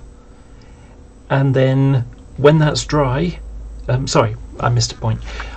Before I did, I undercoated, and then I kind of got greys and sort of did spiral so it's not an even flat colour. And then when that was done, I took the salt and water paste and stippled it on the places where I wanted the paint to come off. And when that was dry, I then airbrushed the grey on it, the colour that it needs to be. And then when that was dry, I then washed it with a toothbrush, and the salt water mixture dissolved and it took the paint layer off the top of it. So now I've got like a patchy, a patchiness on it.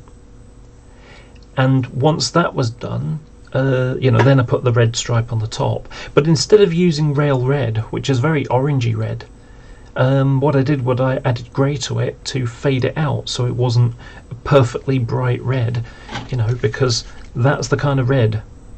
It's not that kind of red actually, it's more orangey red than that. But you can see how, it's not that kind of brightness. This is poppy, whereas this is British Standard 381C number 593 rail red. And once that was, on, I mean, you may notice here that the stripe on this one there is shorter than this one. So this is what they had standard. Some of them had these. So I've got, numbers that I can put on them that reflect the exact right one it is. And these are rub-on transfers, and often bits fell off them and things, so I can use it and make it look right. And then when that was all done and finished, then I could put all the transfers on and then weather it down. So if you compare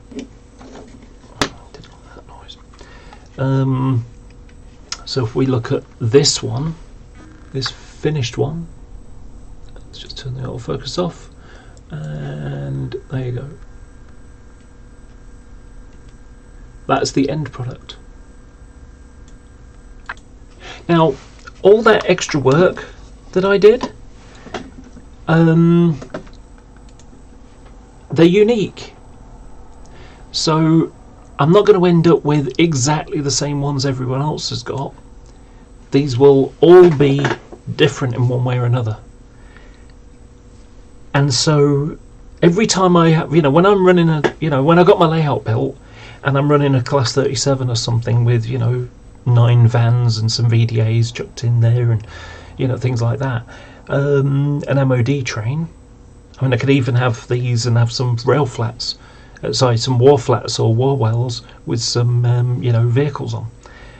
But no matter what, I'll always be able to look at these and say, I did that.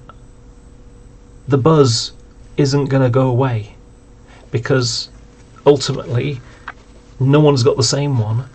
I didn't go to a shop and say, I'll have 3 of those please, or 6 of those, or 9 of those in this case. I'll be able to say, I did that. This is all my work. No one else has got them.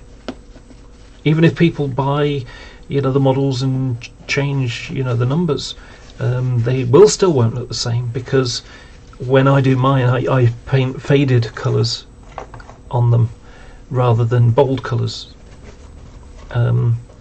So I've always got that constant buzz of, this is something I did. It's not something I shopped. I did this. I didn't shop for it. And again, building a kit like this, what is it, a tenner I think it is for the kit? That's not terribly expensive.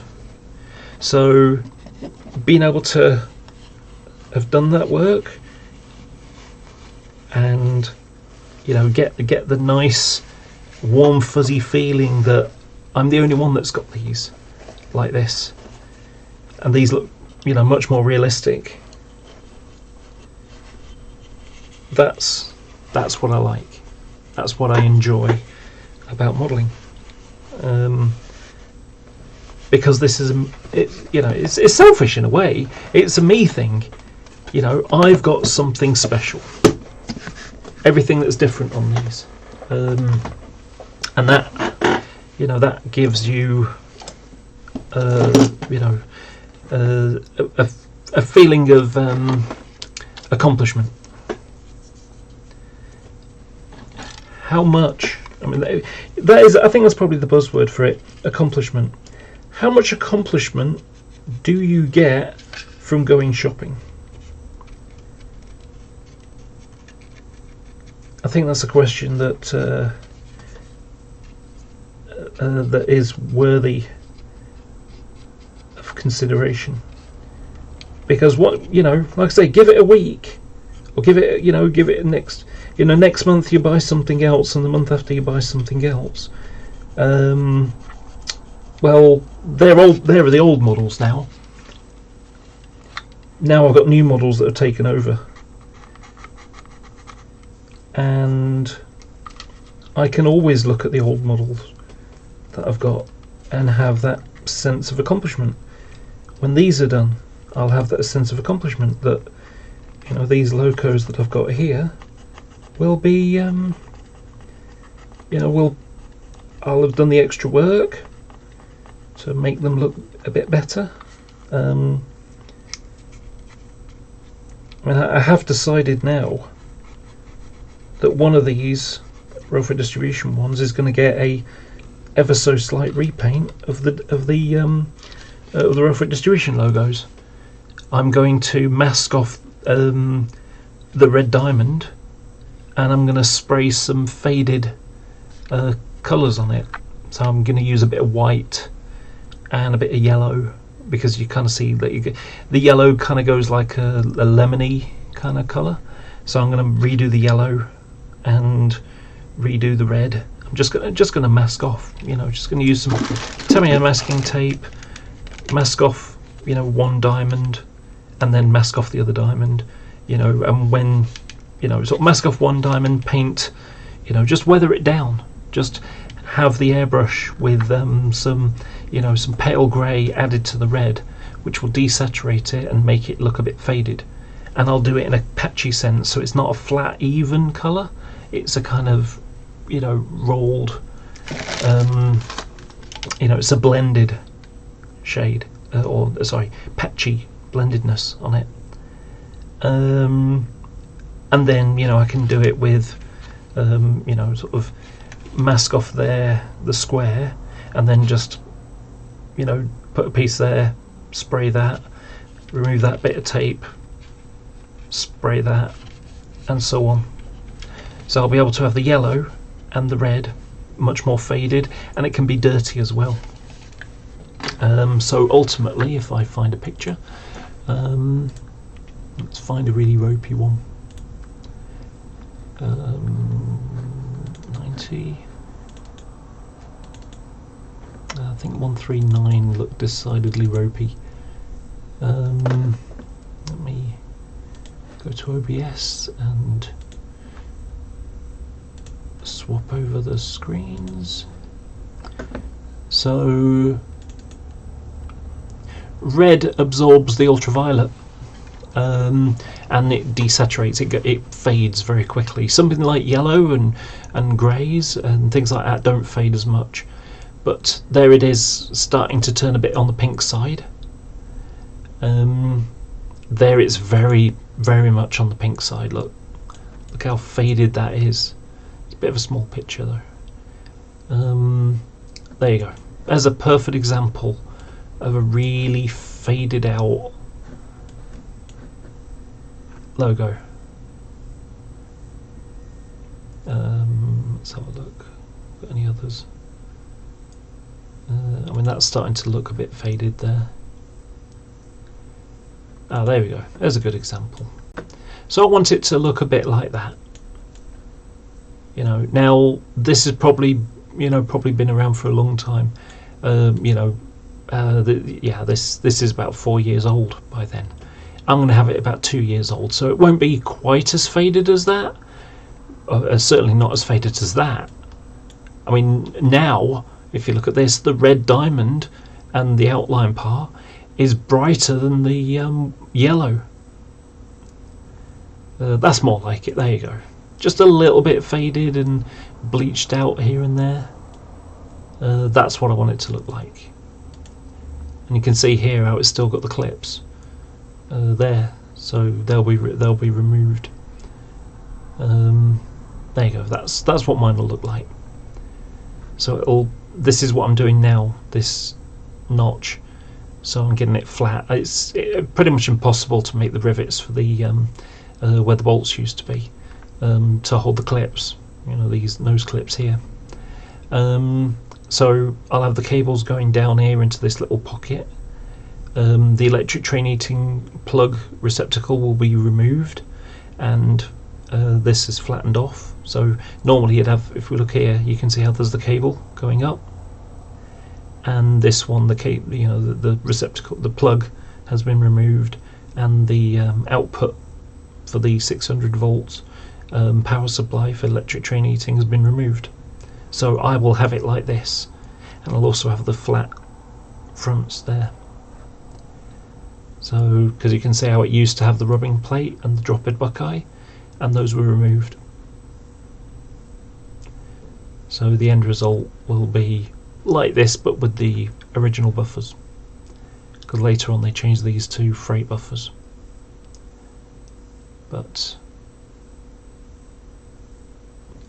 yep, so that's what it's going to be like ultimately.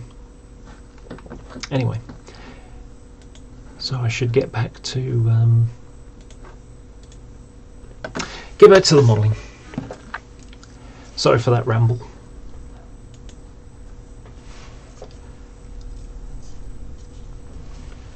And by the way, anybody listening, if you've got any questions, it doesn't have to be about modelling, it can be about the real thing.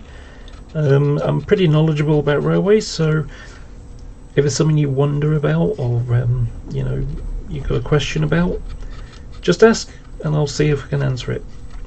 I know quite a lot, so I can usually answer.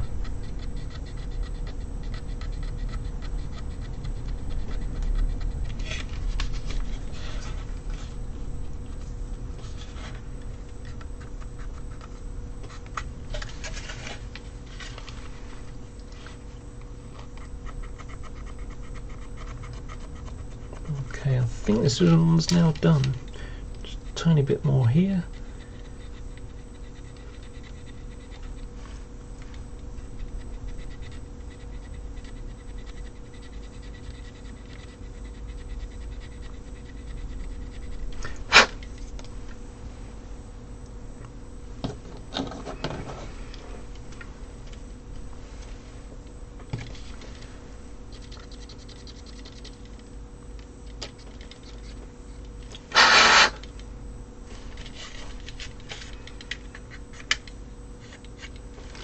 Right, that's one done.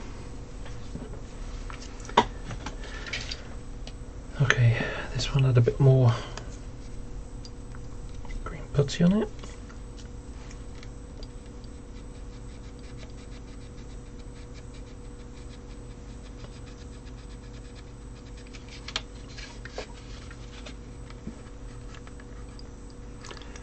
Oh, by the way, having people leave comments or questions or something like that is nice because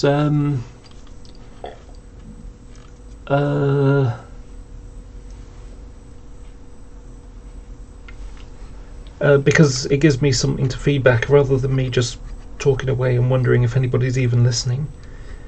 I might have, it says at the moment I've got 10 viewers. Do I really have 10 viewers, or is that just people who've fallen asleep or they've gone away and they're not watching anymore? Hard to tell. So, okay, so Laura, can I ask you, are you still doing commission jobs? I did get in contact with you before Christmas and was considering your logo to possibly have renumbered. I'm tending not to do it anymore. If I'm doing other people's jobs, I'm not doing my own. And I'm trying to get my own stuff done as well. And the only reason why I did it is because I was really had some cash flow problems at the time. But now that I've got a secure income coming in again, I don't need to. What is it you would want numbering? I've forgotten.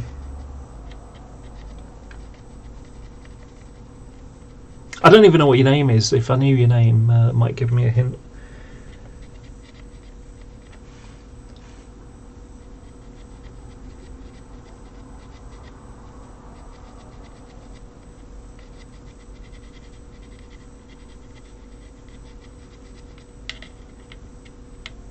And I'm still doing some work for other people right now, but that's me finishing projects that I was asked to do before. Oh, sorry, there was another question before that. What's happened to the roof on the two locomotives sitting on the takeaway box? These ones, nothing. I mean, there's if you don't already know about the Class 90 model, the centre section is a separate piece that pops open. It's a very, very good idea, in fact, because the way that Bachmann have designed the chassis is that you don't actually need to take the body off to put a decoder in.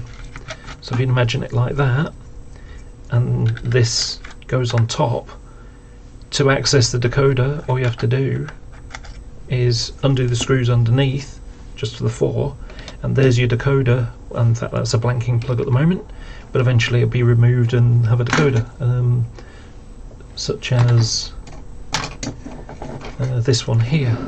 So there's the decoder there.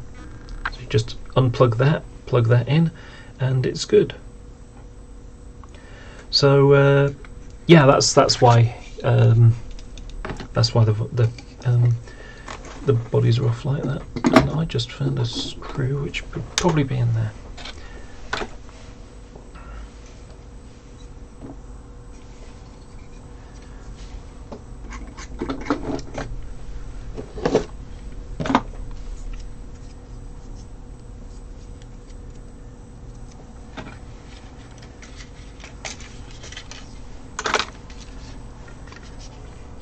that one's good. This one's just been finished off.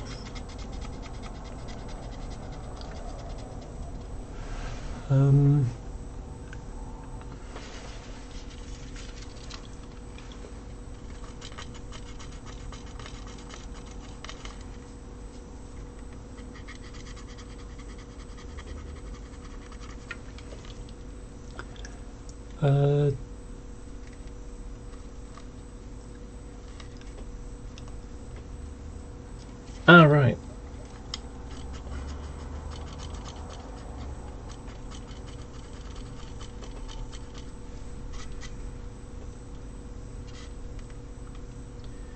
Okay, I like that. That's good. Happy with that. That's 2 done. 1 more to go. This one needs a lot more sanding down. I think for that I'm going to use some harder grit. That's 2500. I'm going to go for about use a little bit of 800 and polish it further.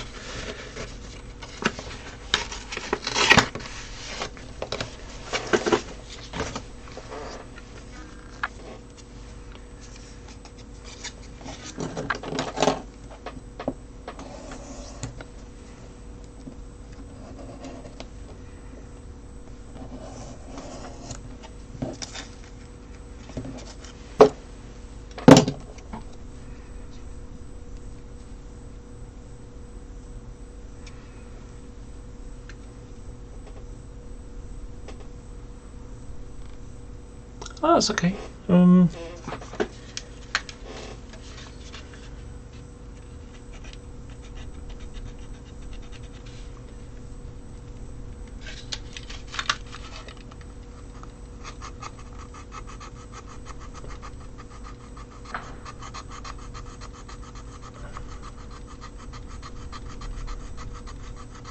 So how many people that have been commenting, how many of you were off work and things like that because of the this stay-at-home policy, which is a good thing, this stay-at-home policy in my opinion, although yes, it's a pain in the backside. You know, better to be stuck at home than dead, because you know you got ill. And don't, you know, too many people seem to think, oh, it's only something that's going to affect the old people, and it doesn't. There are now stories coming through with people, young people. I think it was a girl that was 22 and had no pre-existing health conditions.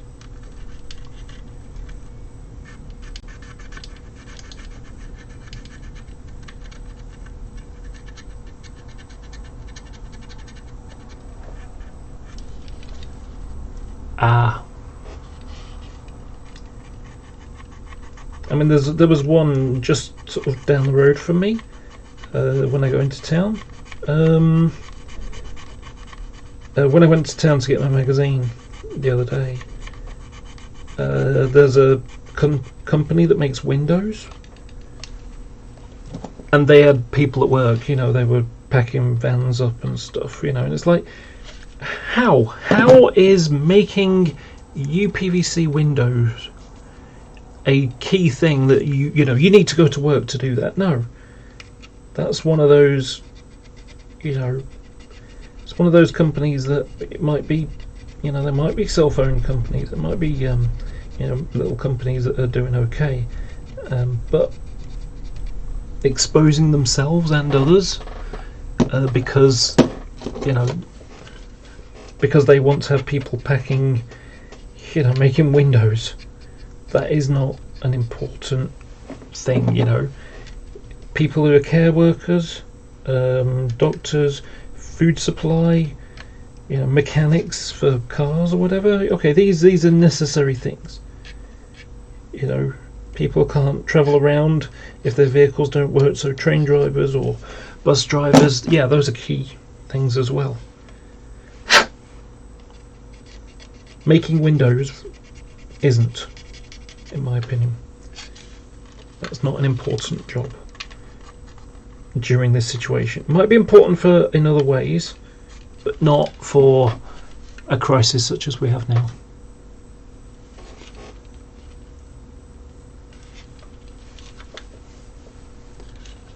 Oh, am I losing messages? Because I've not got I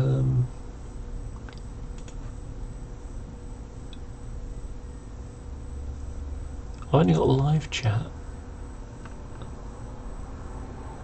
and it doesn't allow me to do other ones. Okay.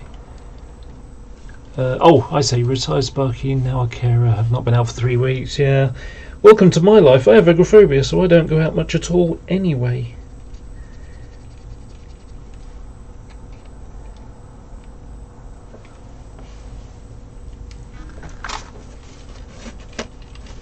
Ooh dear, I'm using one of those important commodities, toilet roll. That was a silly thing. The whole crisis over toilet roll. Now that seems to have a dent in it, in the hole. I'm going to use a bit of green putty again.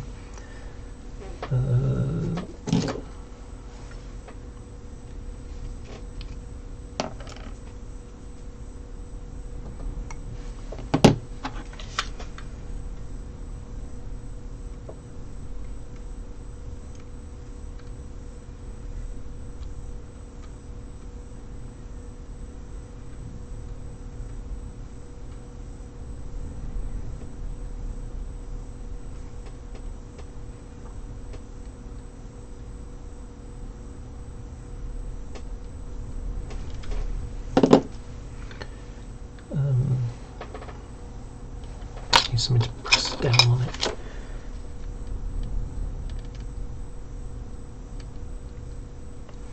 Right, that should only take about 10 minutes, which is about enough time to file all this off. Pop the lid back on.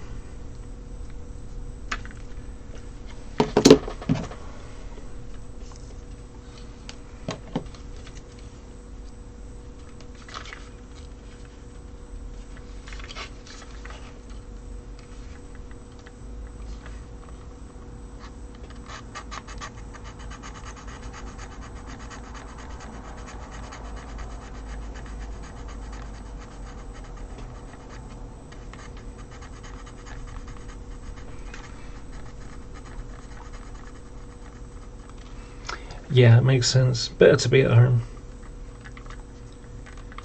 Are you caring for a partner or relative, or just, you know, like a care home or something?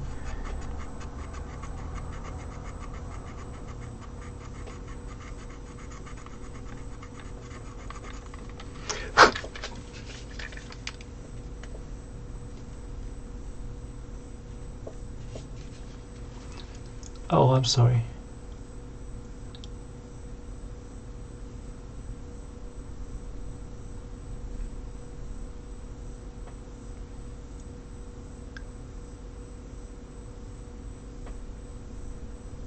Oh, I see. I'm sorry. You work for... Sorry, I was looking at Neil being the carer. Sorry. Royal Mail. Yeah, important.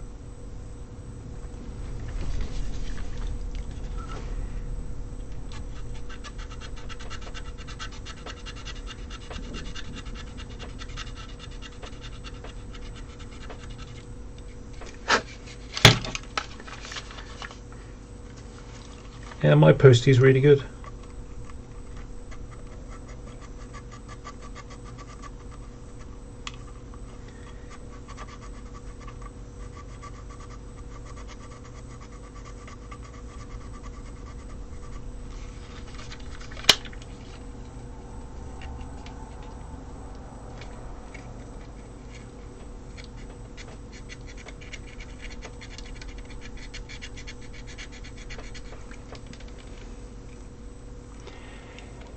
Yes, it will be 2021. We've had to cancel it. Demi Showcase, best show of the year as far as I'm concerned.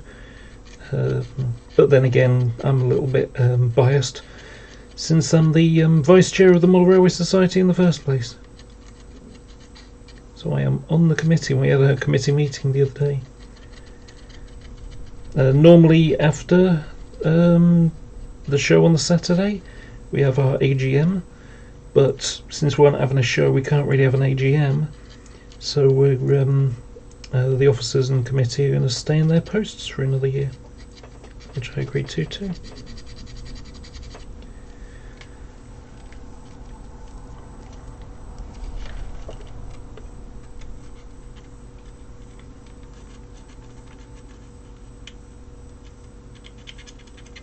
This isn't thick enough.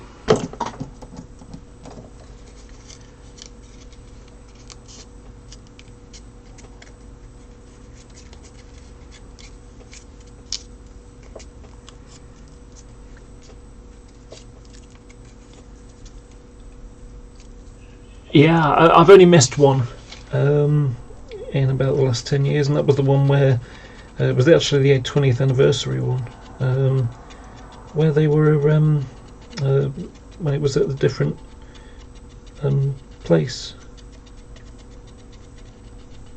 The new place isn't too bad. Bit of a pain to get to if you don't drive. There is a bus, but it's a bit of a distance. Swadlincote.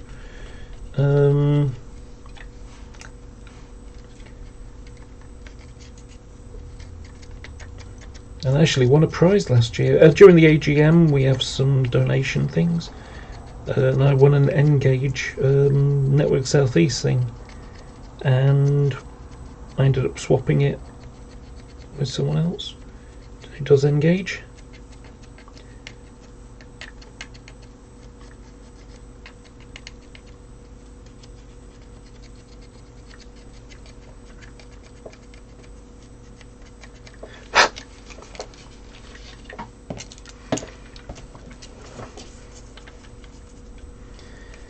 Tough to get this bottom bit. I'm tempted to just get my knife blade in and scrape it away because it doesn't need that stuff.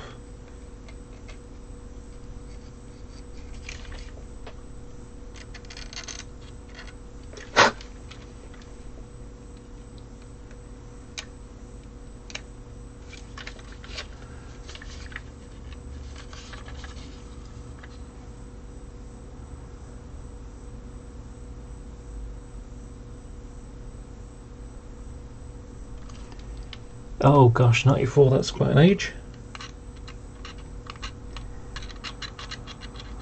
So, a friend of mine, just a little over a week ago now, they were out in America, and then they came back home, and Mum is in her 80s, I think it is. Had kids in their 40s, if I remember correctly. And sadly, it's like, okay, my friend was coming back on a plane full of people, some of who could have been infected, and it's like, okay, I said to my friend, I said, look, if you feel any symptoms by the time you get back to the UK, don't go home, because obviously old people are the most likely to get hurt, killed by this. And so it's like, yeah, don't go home. Come visit me if you like. I don't care if I get infected. I'll feel ill a bit, but I'm young or youngish, so able to withstand it better. Not immunocompromised in any way. So because could you imagine if they went home and infected Mum and ended up basically Mum dies because my friend brought the infection back with him. Can you imagine how the guilt trip that they would have for themselves if that happened? That'd just be awful. Okay, now that one is got the hard grit done, now I'm going to soften it, go with the soft stuff again. So nice and smooth, because this piece here was 800 grit, whereas this one is much finer, so it's basically polishing off the bit that I've done, get it nice and smooth.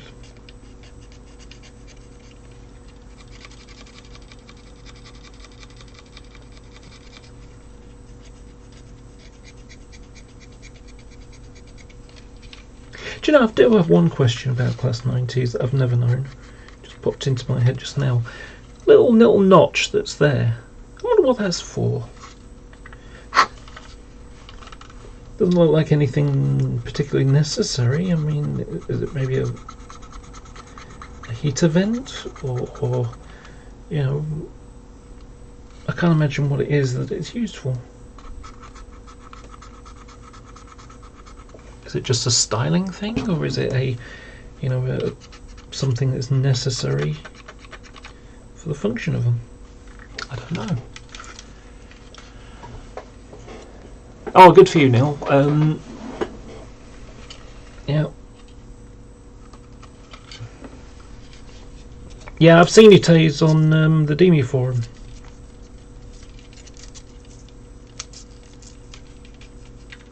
I don't even know if we've ever spoken before.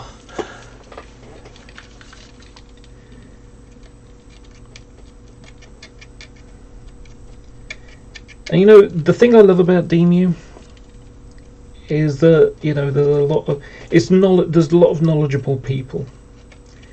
There's other forums I've come across where there's a lot of kind of Me Too type stuff. Someone leaves a comment and say, yeah, me too, and it's like, not really adding very much. But if I have a question about something, because, you know, again, I'm knowledgeable about many things, but not everything. So if I've got a question about something, I ask. And a perfect example of this was for the Class 90s. When it came out, I noticed there were two variations on the underframe. And it's like, okay, what is this thing? I don't know what this thing is. What's this box do? And so I put a message up on the Demi forum, and someone said it's battery charger, which makes sense considering where it is. It's next to the battery.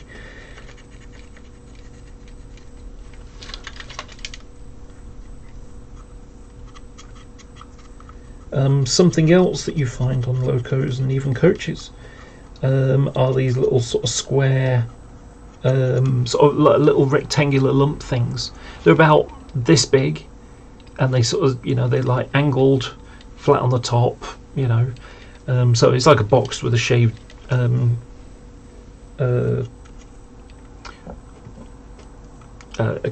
shaved edge. And it's like, what are these? RFID tags.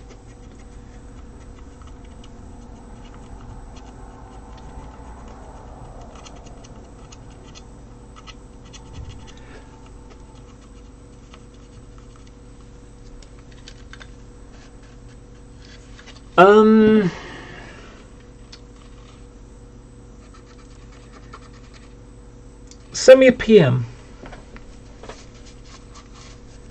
That's the best thing to do. Send me a PM on Facebook, and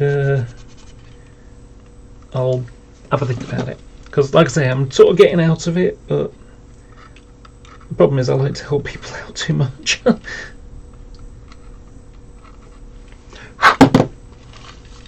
It's one of those things. If it's a quick project, then that's not so bad.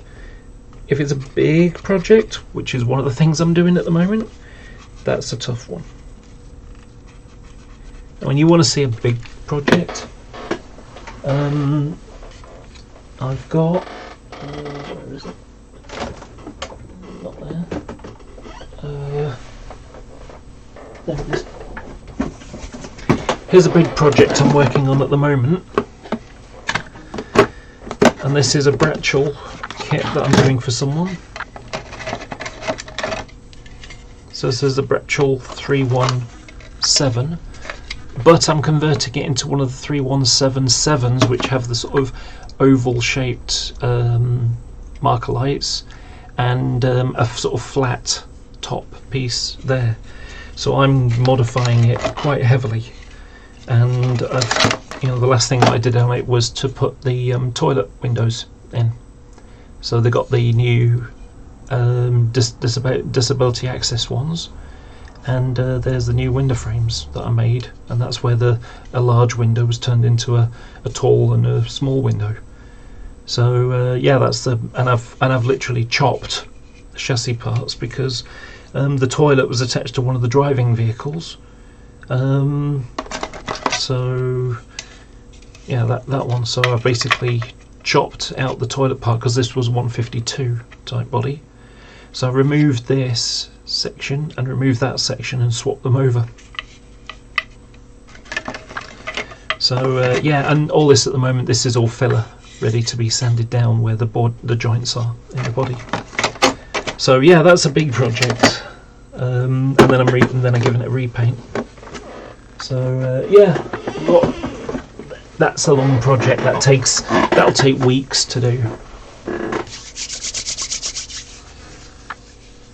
Respraying and renumbering and probably detailing too. Are we talking about this kind of roof detailing? Because that becomes expensive.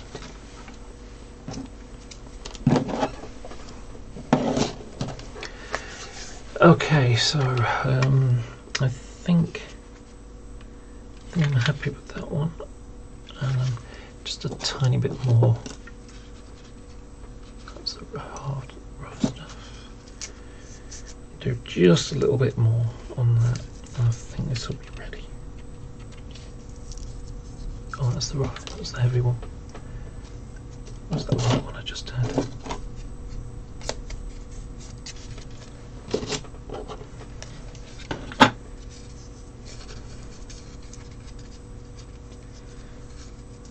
Yeah, because this is more polishing now.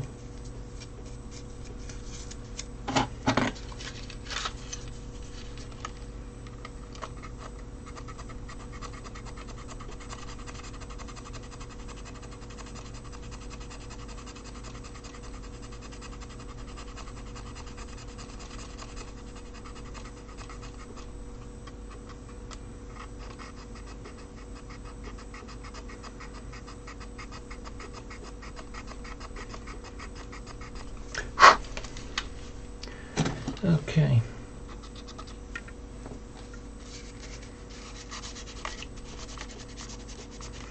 Make sure it's all clean. Oh yeah, well that's easy enough to work that. So I might do it. You know, it depends. Okay, so I've now got 4 done. Just to make a reference to what was mentioned before about the underframe parts, there are 2 types of battery charger. One is a tall vented version, and the other one is a smaller sort of rectangular box. And the Intercity ones have the tall ones, and the Rail Freight ones have the small ones. The Freightliner one has also got the large one, the vented version. So when it came to buying 90s for me, I went and bought an extra one, an extra Intercity one, because one of the Rail Freight distribution locos I was doing has the tall, you know, the large vented version of battery charger. So this will go on that, and it will be correct for the actual loco. And then the spare Intercity body, which then went onto one of these ones, that is now going to become a mainline liveried one. And then I bought an extra one, an extra Freightliner one, and that's to do 90019, which will look like this eventually in res livery, which is going to be a lot of fun to repaint, as you can imagine. So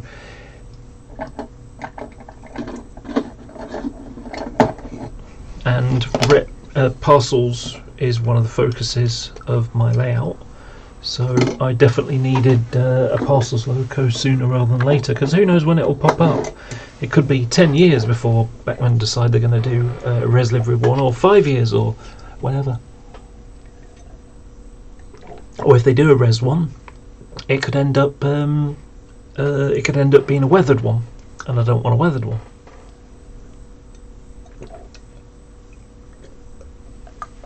Gonna have a couple of sweets. Got some fruit jellies.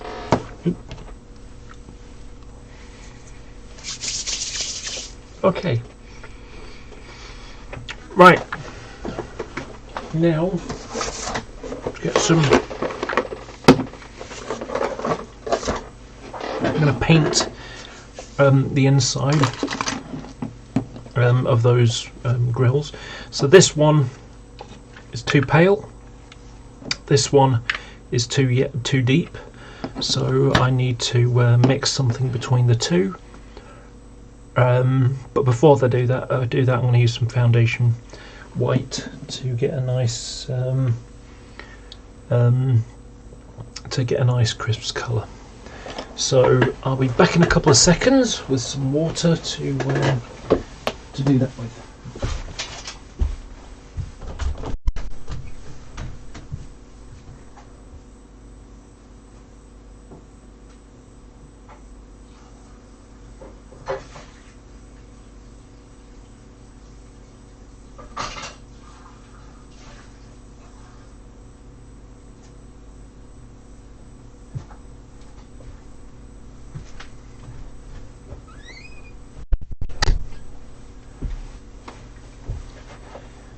And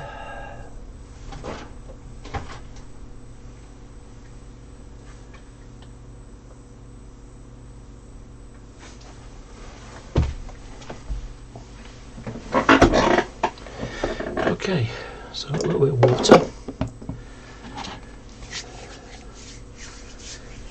And now, apologise.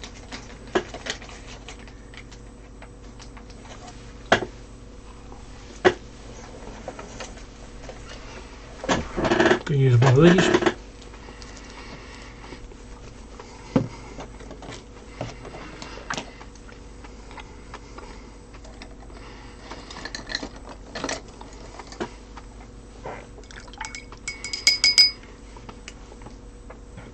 So the foundation white will not only give me a nice clear colour, but it will give me an idea of whether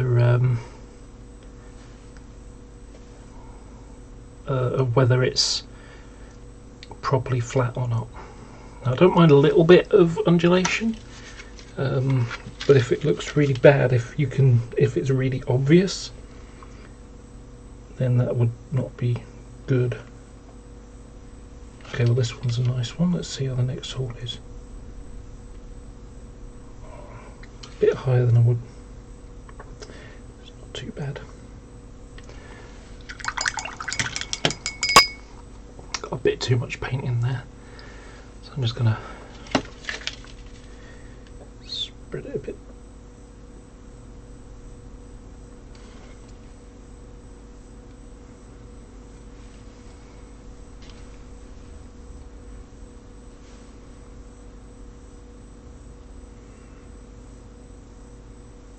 Okay, that's good.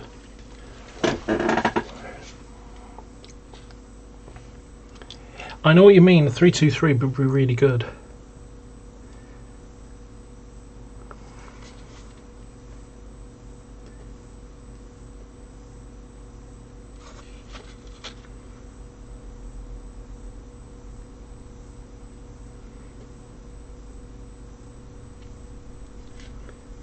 Okay, that one's no good.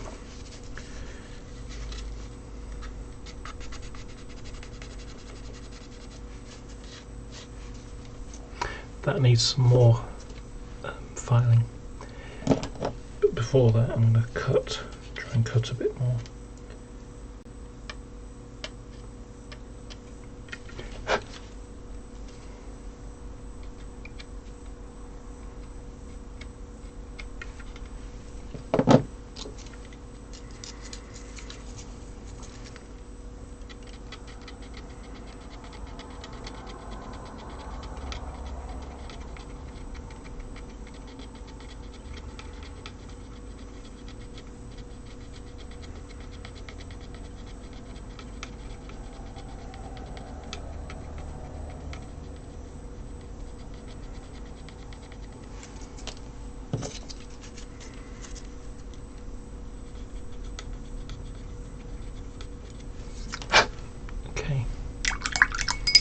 Just going to wash the paint out and make sure it's nice and clean again.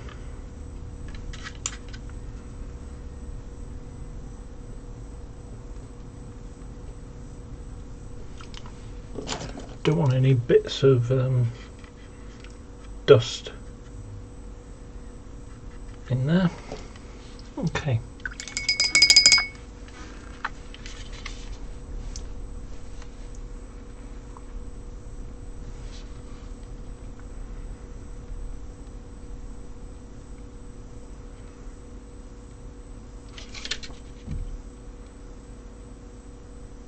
That's better.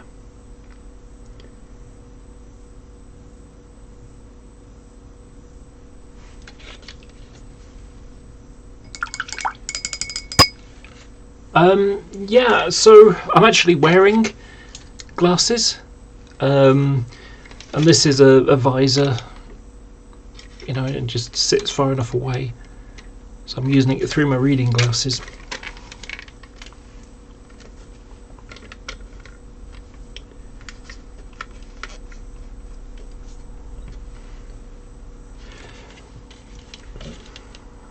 Okay, give it a.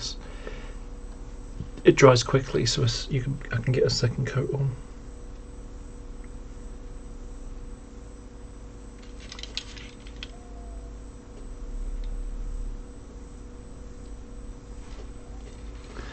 Right, so that's one done. I'll show you how it looks when it's dry.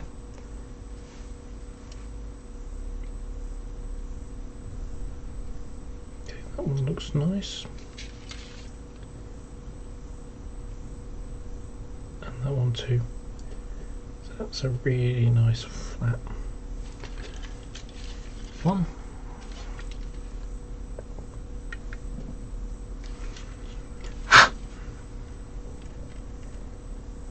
I know exactly what you mean, Head Bumps, about this. When I bought it on a whim at Model Zone. It was like on sale for like 15 quid, I think it was. You can find them on eBay. And it's like, you know, I've been thinking about, oh, I see that one's got a lump on it. Okay, that's gotta go. And wash out the paint.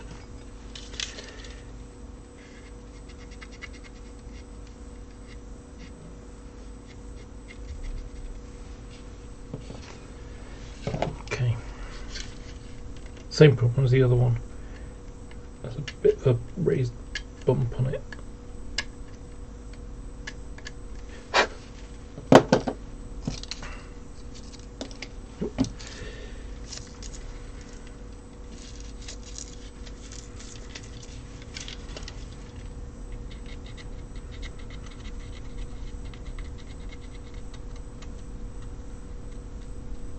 Still has a lump.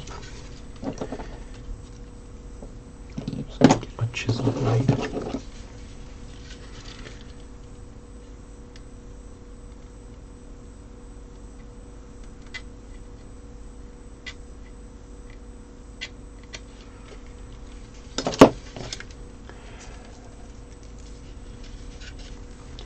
Yeah, class 325 would be good as well, I agree. I'd like 3 of those. My modelling period goes up to 1995 when they were introduced. So PCVs and 325s were being, you know, were out on the main line by then. And one of the things that people keep saying that's completely wrong, they keep saying they're networkers. They're not. 325s are not networkers. They're actually class 319s. They're 319s with a networker cab nailed on the end. People think they're networkers because they got a networker style to them, but no, that's not the reality. And I actually remember being a bit confused many years ago, in about 93, I think it was, 1993.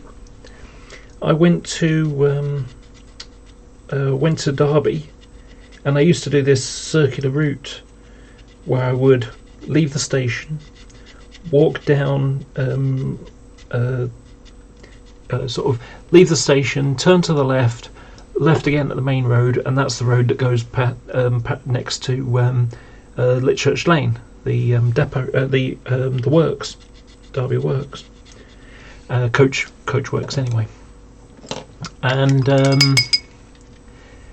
when I was walking down there at the back end where like no one ever goes type area, there was a bunch of networker cabs leaning up against a wall, and I thought, oh, that must be spare ones in case they have accidents later on, so they can do repairs or whatever.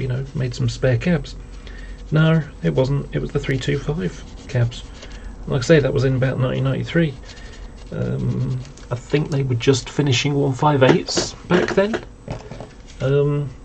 So yeah, it was like kind of surprising to see them there. I think I need a bit more paint now. A bit too much there, but whatever. It's not a lot.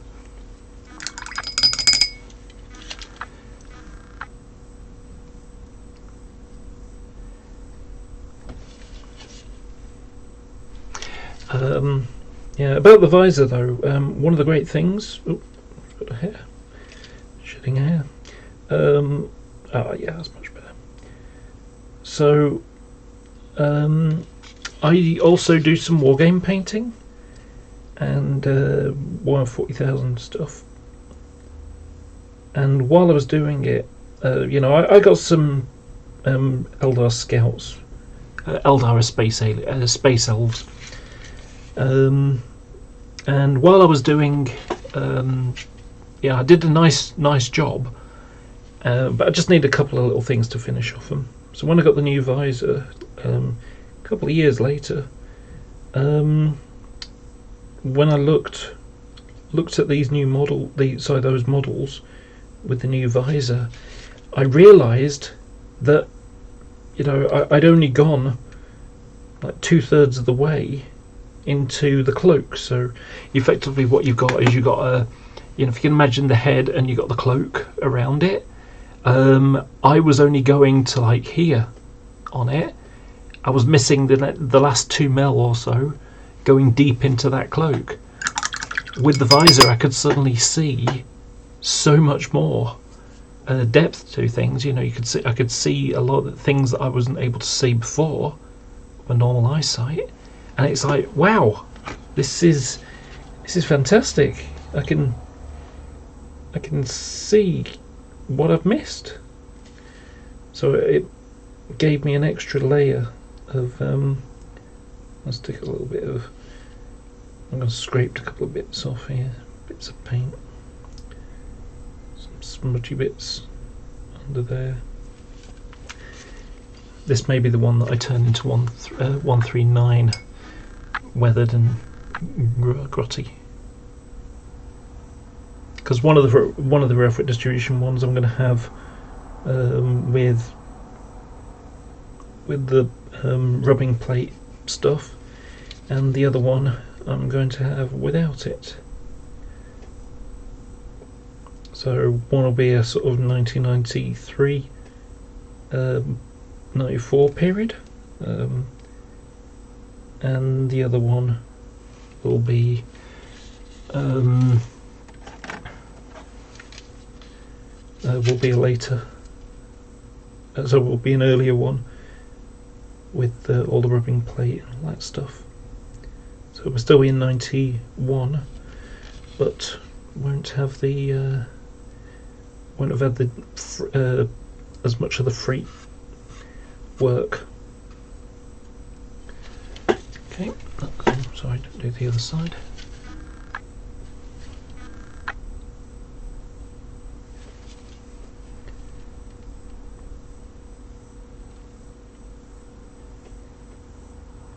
One of the things I think I might do this year is you get finish off the Vallejo paints that I don't have, because I've got most of them. And I used to go to Manchester and pick them up from the Ian Allen shop. But sadly the Ian Allen shop no longer exists. Okay, that's reasonable for that. Ever so slight lump, but nothing big. And oh, the other side is pretty much perfect. I have a feeling this one might be a bit big. Oh no, it's good.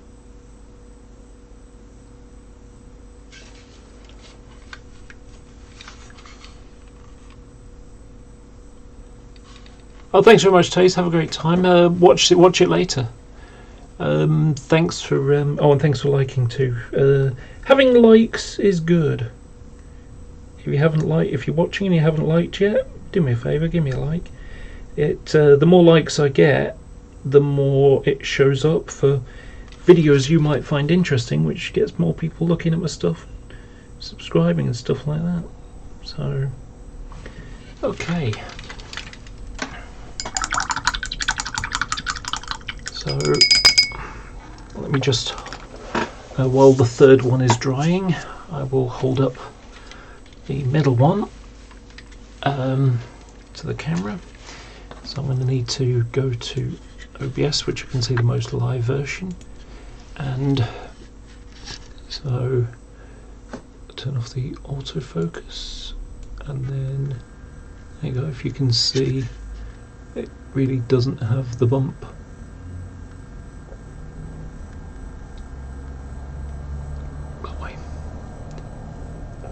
So yeah, you can't see any lumps where the holes were. I don't know how well this is in focus. It's a bit hard to tell. But yeah, and then the same on the other side. So yeah, I'm quite satisfied with that. Just wait a couple of moments for the other one to dry, and then I can just do the last bit of white, and then I can mix my yellows together to make a matching yellow, and then that'll allow me to get a nice match and have them look right. I mean, I could airbrush them, but it seems to be a little bit too much.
Okay, did I do both ends?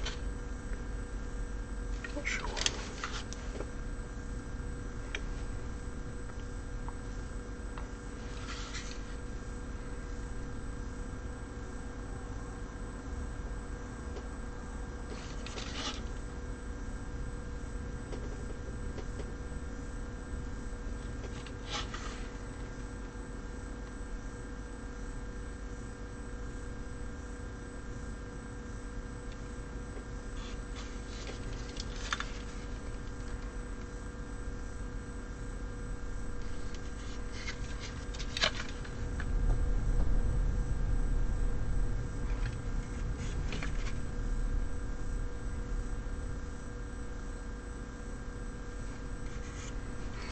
Okay, just going to switch over my. Oh, didn't turn on the autofocus. Okay.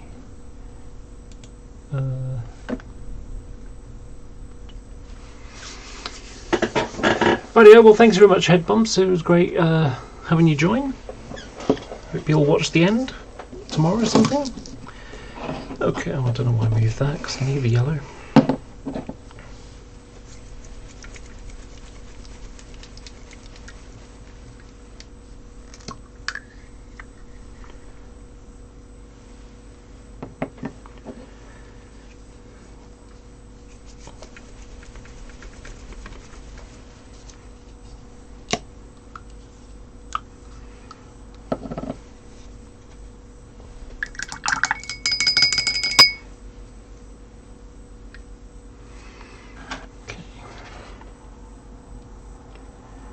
Looks dry.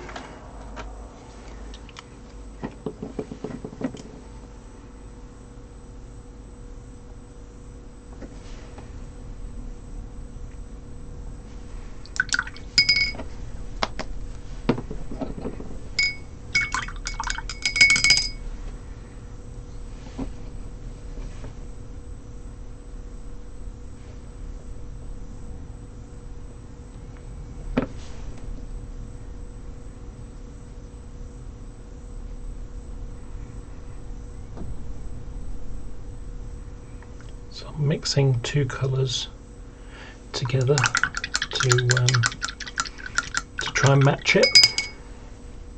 Now, there's an art to this. So one of the things that I do, let's take these roof panels off so I can hold it better.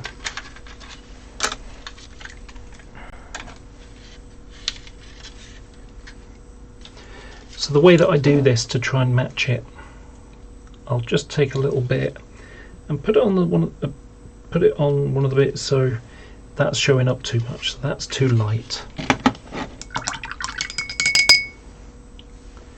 So it needs to be darkened down a bit. Mix more of the dark with it.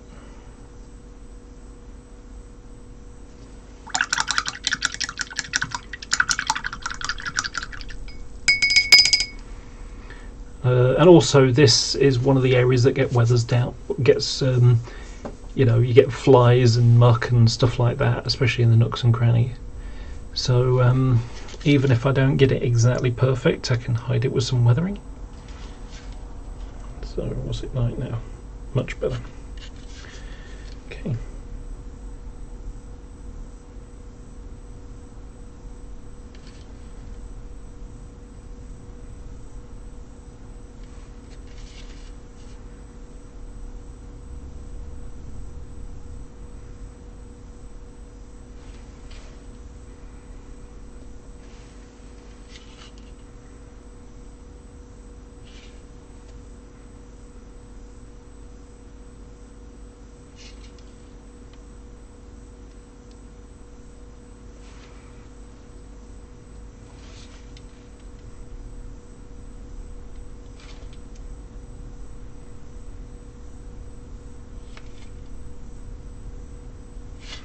Still sticks out a little bit. Tempted, I think I'm going to put a spot of pale grey in it.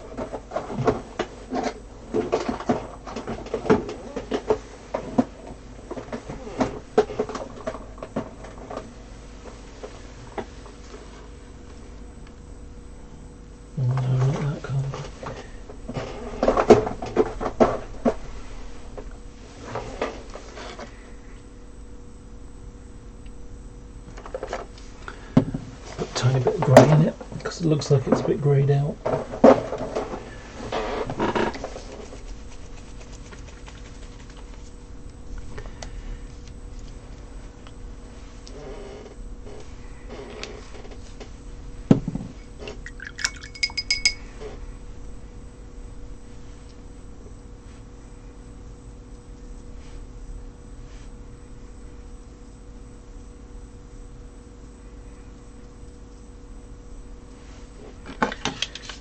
Let's see how this looks.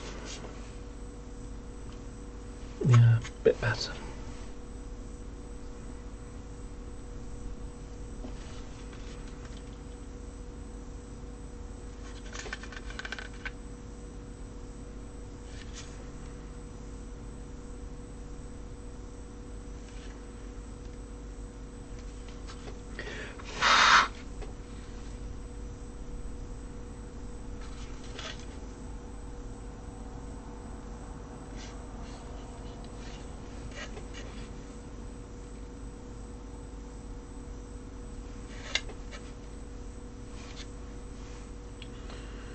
I'm not really sure about that.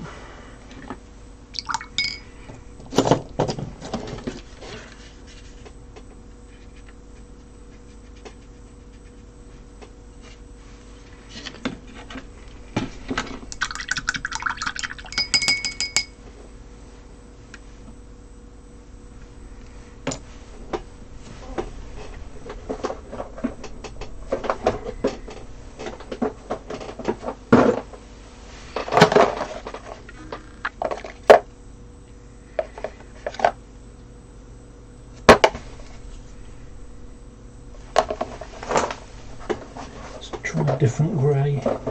It's not quite perfect, and to be honest, that other grey was a little bit runny, so it didn't spread very well.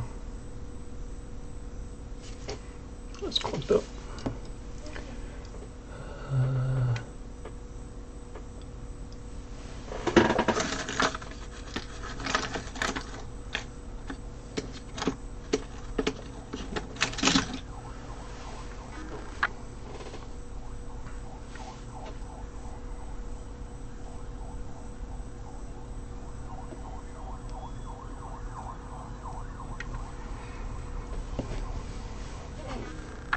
Oop, a bit too much came out there.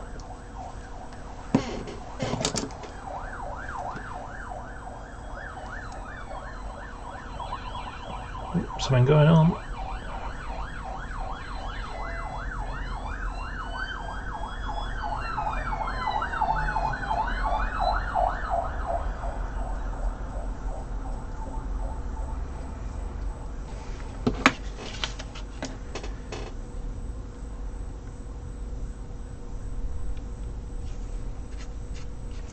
Just fine.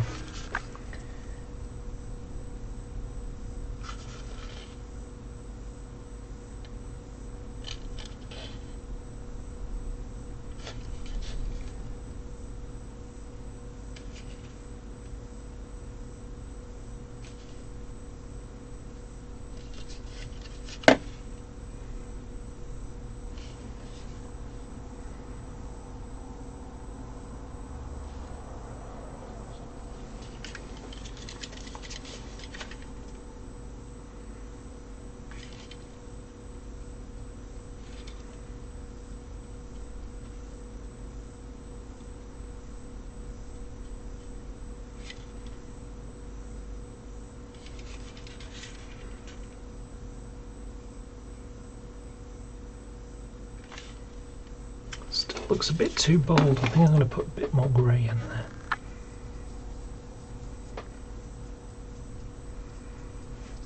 You might be confused by me using grey, because you think, well, it's yellow.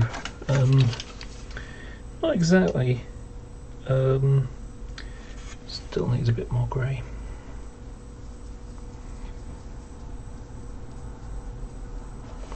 It can vary. Yeah, that looks better. So the variations can happen in models when the ends, you know, if that colour is painted over the top of, if they painted yellow on top of a pale grey, then it's going to have a sort of greyish tone to it, and this definitely has that. So by painting on a sticking some grey in yellow, it can blend it.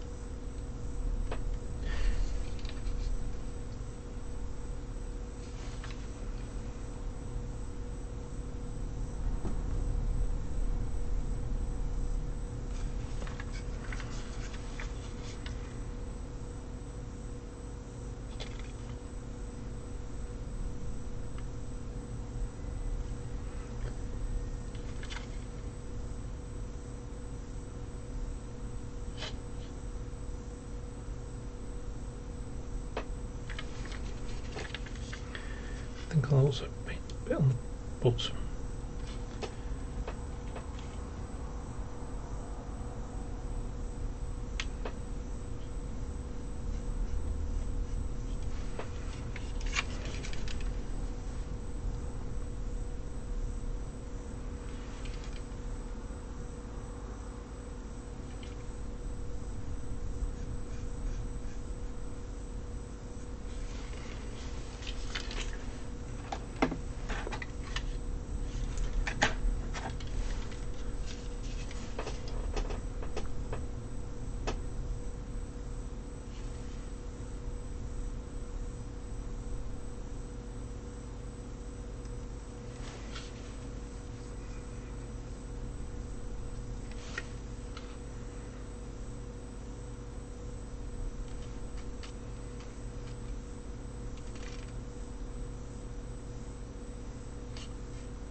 hope everyone out there is having a good time, enjoying the show. As I've said the other day, I actually find this kind of stuff really restful.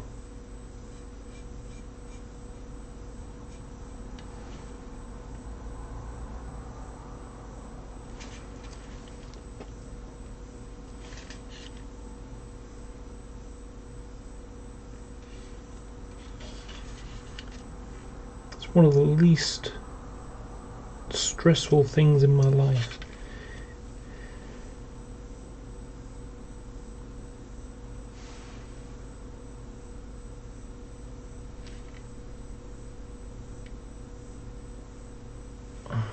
I think I need a bit more of the golden yellow in there.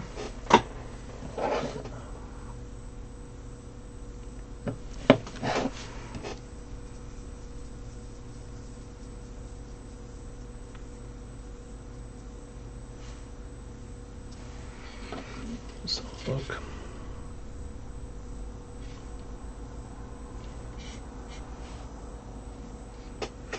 Yeah.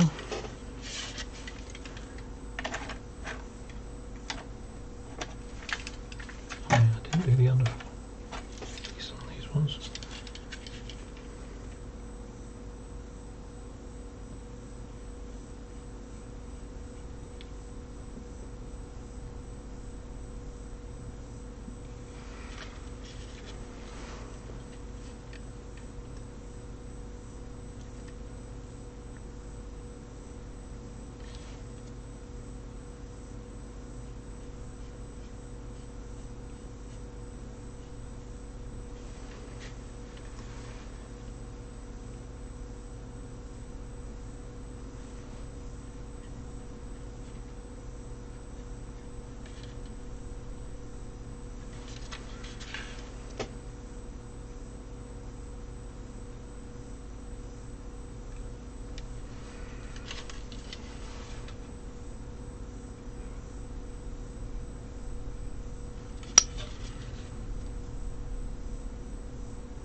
One of the elements to what I'm doing now, where I was with the paint and I added some grey to it.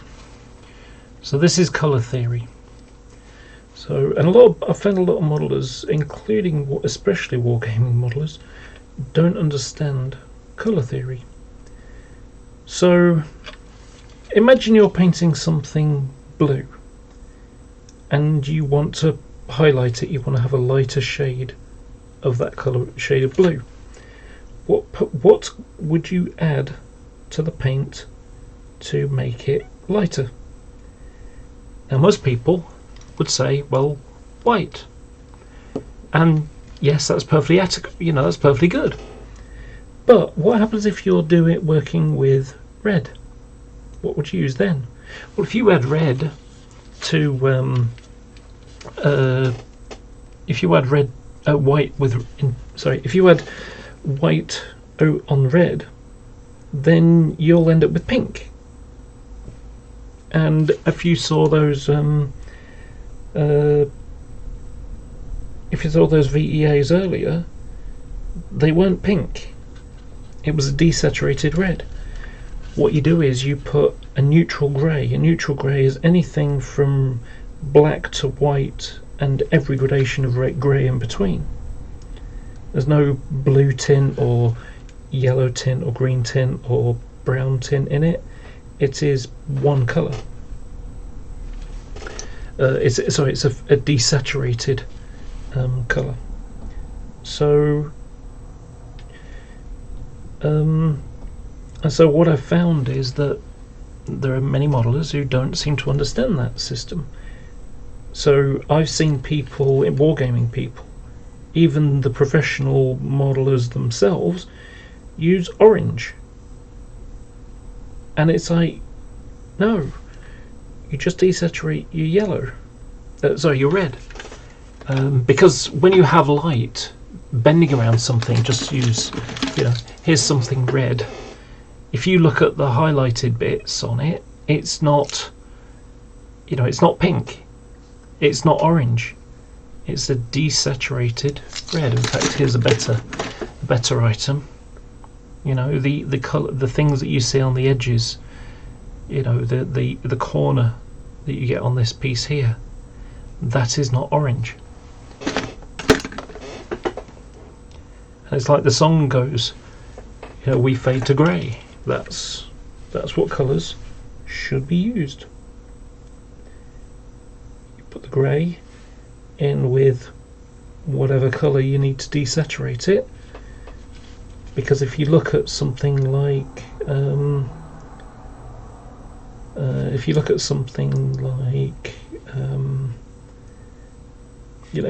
on Paint Shop or even Microsoft Paint, and you look at the bar at the end where it changes, it goes down to grey and then to black.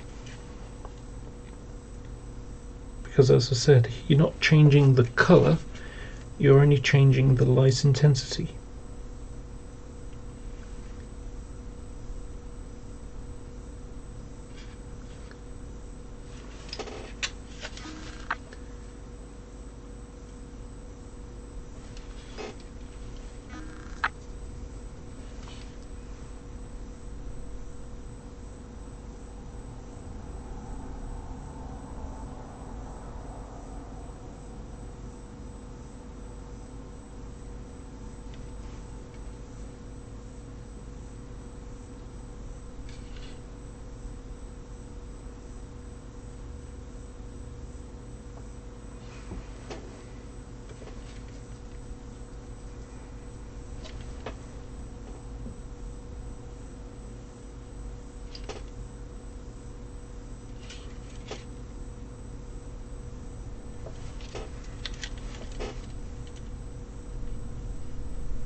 You know what's funny?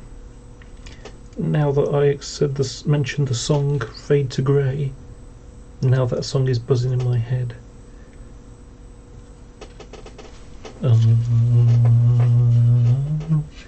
We fade to grey.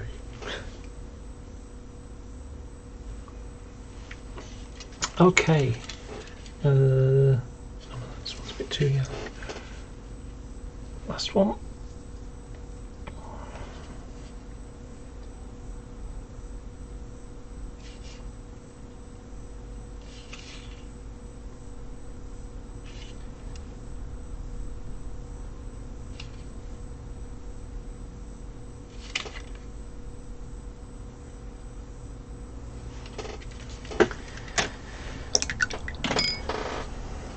Okay, so now you should be able to see that the colour is approximately right. Okay, so now that's done. So now these locos are ready for varnishing, and so are those. Now I could finish here because it's going to take me about 20 minutes to go away and varnish all those all 6 of these models, because these ones are ready for the second coat of varnish to seal everything in. They've already got the numbers on, but in certain angles you can still see the carrier film there. So these need a coat of gloss varnish, and then they'll be and then I can tone them down with a satin later, and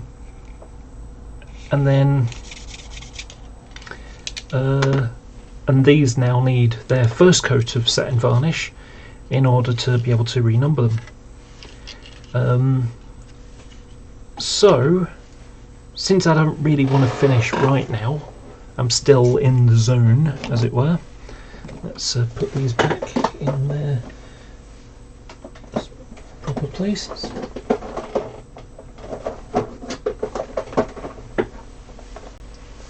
That's not the one anyway.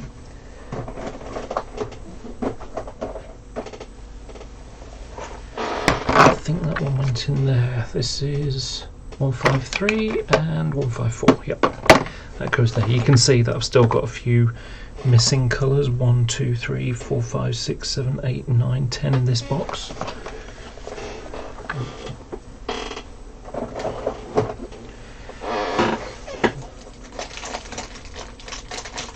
And a little sugar rush.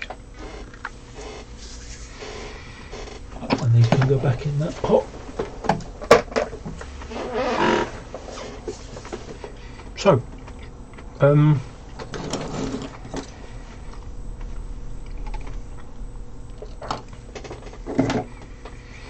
so this one here is going to be Intercity liveried 023, but in the way that I'm modelling it, this being a freight loco, had the rubbing plate removed and the drophead buckeye removed. Well, there's no drophead buckeye anyway. In fact, I've painted a couple of two in Anglian, one in Virgin livery, and for those I took the drophead buckeye. So the idea is that on one end it'd have the blanking plate there and all the pipes and things, so that they could still have the tension lock at one end, and this will be the front end, as it were. And well, when I did the detailing for the end for them, I took one of the Bachmann Mark 1 coaches, the drophead buckeye, it's just a detailing part, and I glued it on that for them. For me, I used KD couplers, so I'm going to have the pipes and everything on both ends. But for this loco, it's not going to have the rubbing plate, so I'm going to remove it and have the triangular plates over the ends. So if I just show you this again,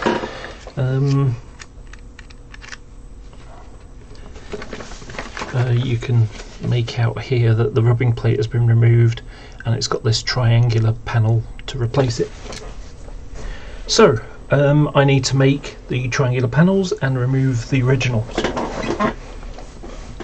So I'm going to unscrew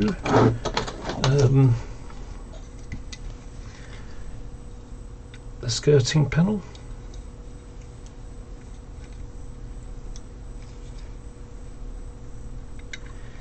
And these will pop off.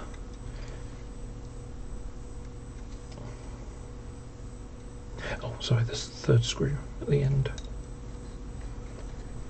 That's why it didn't come off. There we go. And then I've got another one.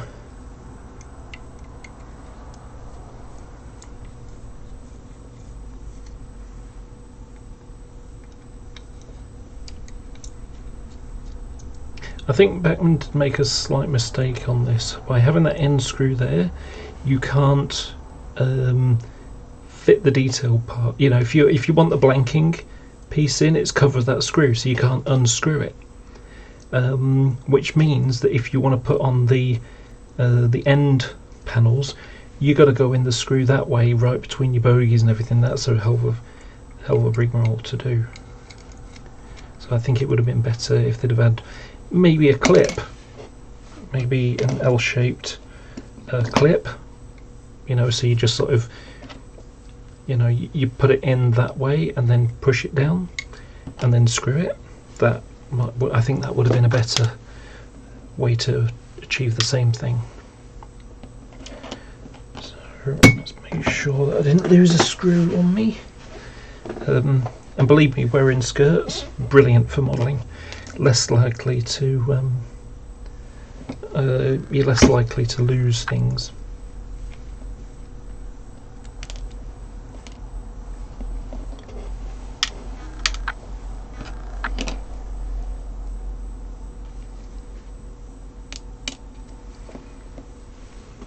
Okay, so now I'm just going to bend that piece to remove the end piece. Looks like it's just pushed in a couple of holes or glued into a couple of holes. Yeah, the glue's snapping. Okay, so it comes off. Now I'm going to keep hold of these because these might work just right for a Mark III DVT, and I need 4 of the pieces. So what have I got? Okay, well actually it's already there. There's already the triangular pieces already there. And they got the bolt holes as well, so I might be able to get away with just removing the top and get a new blade. Or is that the other blade? No. I'm going to get a pointy blade. Oh, sorry, I've got a pointy blade, haven't I? It's there. It's seen better days as well. I'm going to get a new blade. So if you ever buy, you know, this kind of knife and blade, buy a box of blades. Box of blades is £6. Alright, this was several years ago, so it's probably more like £7.50 now. But an entire box of 50, you know, already ready to go. So you don't end up using blades, you know, that are blunt. Because when you use a blunt blade, that's a bad idea. I'll give you an example. So I've got a scar right here. That was the result of a blunt blade. Because what happened was I was doing something and I slipped and it went and sliced into my finger. You know, I just stuck it together and stuck a bit of tape around it, and it stuck to, it went, fixed itself fine. But it's the same problem, you know, and I've got numerous little scars around, you know, so yeah, it's I think I was going like that and I just sliced through my finger. And it's when you got a blunt blade, you put more pressure on it, and you put more pressure and more pressure, and then eventually it goes. Well, sometimes you can put too much pressure and it goes not only through the plastic, it goes through your finger too. So if your blade starts getting blunt, get a new one.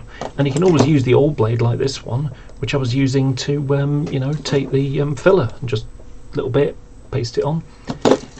You know, so yeah, that's the way to go with that. In fact, let's put both those fillers back away in my pot.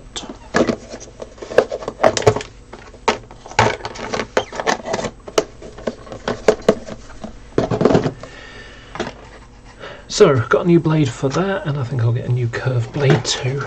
Again, I got a box of them. I've also got the counter curved blades as well. So I've got the 1, 2 and 3. This is the counter curved blade. Good for scraping plasticard.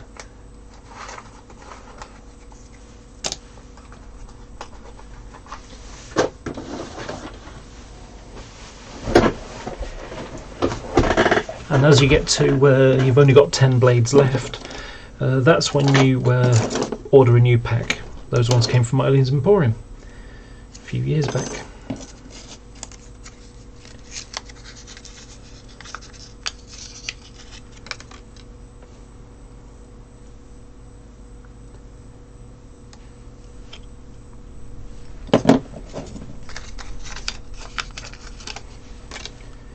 I find it easier to have 2 of these, and then you can just swap and use whichever one you need at the time. So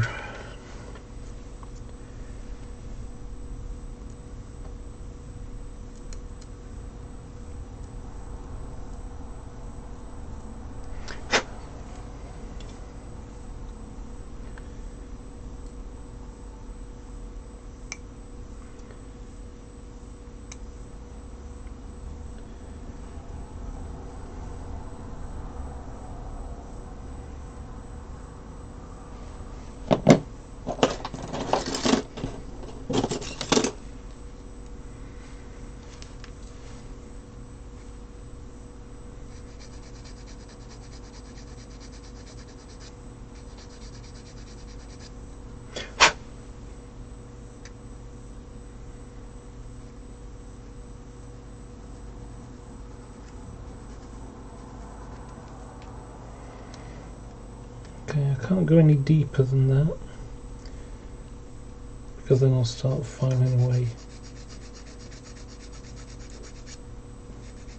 the triangular piece as it is. So I'm going to use some filler like I did with the other one.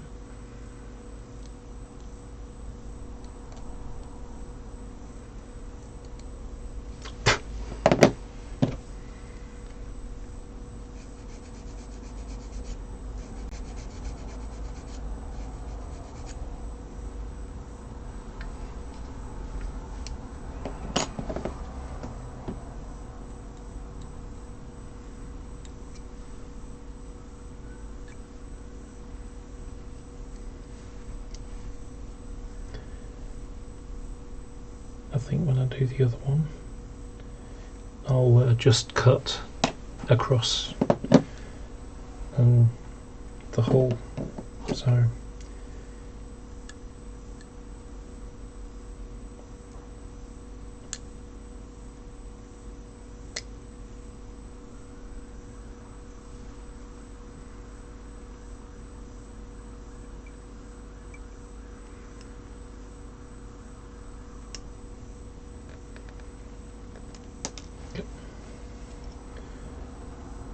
So this time it's a raised piece, so it should file flat.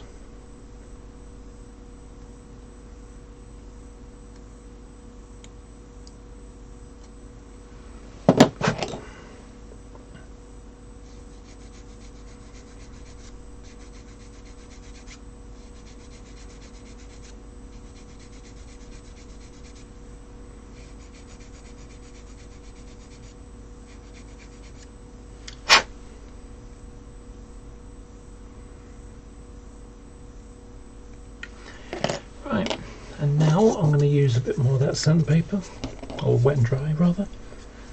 I'm just going to polish it up so it's a lot flatter and cleaner.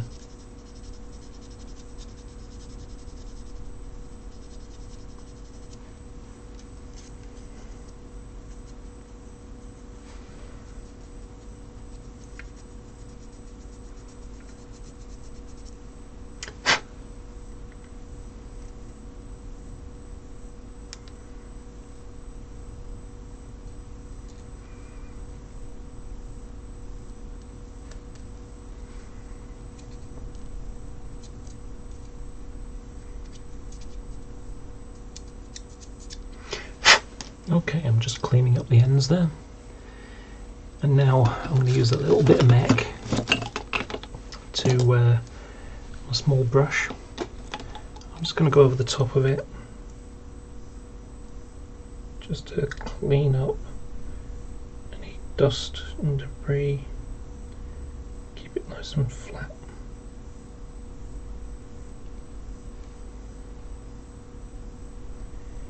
Yeah, that looks really good. I'm quite happy with that one. This one, because I pulled on it, I'm going to have to use a tiny bit of filler. Lesson learned. So I want to go in the green. Green.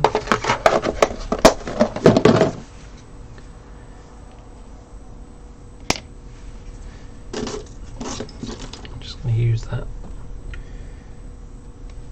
I'll use this one. Still got a quite clean blade, but has some wear on it. Taking a very tiny bit of green stuff.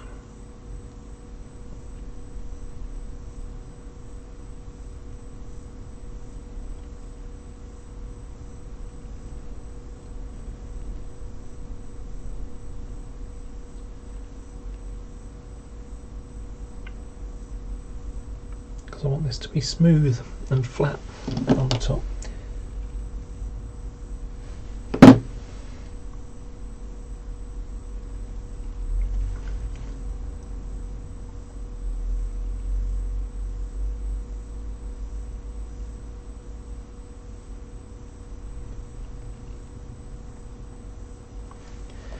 Okay, so I can leave that one to dry, and that one's pretty much done.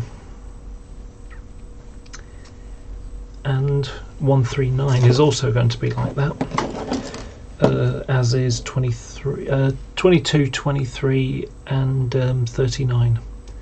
So there's the other one that can go in my spares box.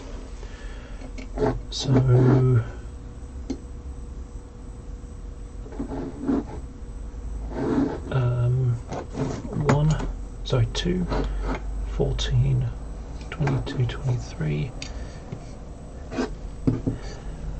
So that one goes in. That one goes in there, and then this one is 39, and that one as well. So both these need the skirting removed. Where'd this mini screwdriver go? That's the big one. Ah, there it is.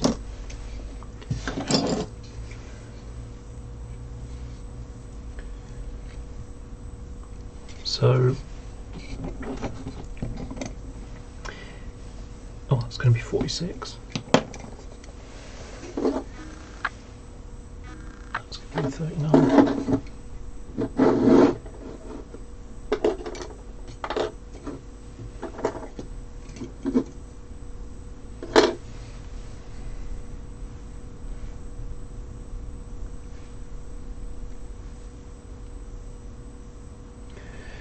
Okay, so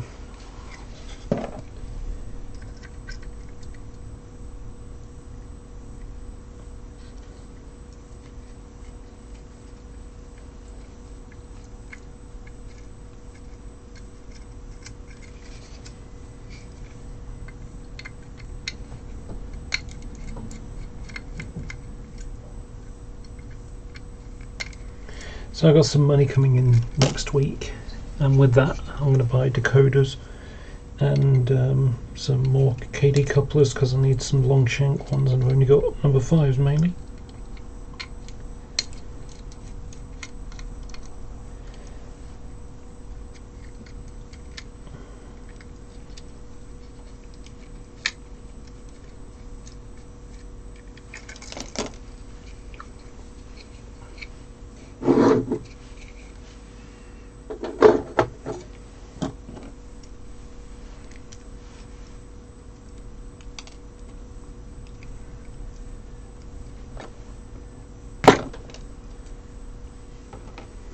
Now, just so you can, if you've never taken one of these apart, be careful.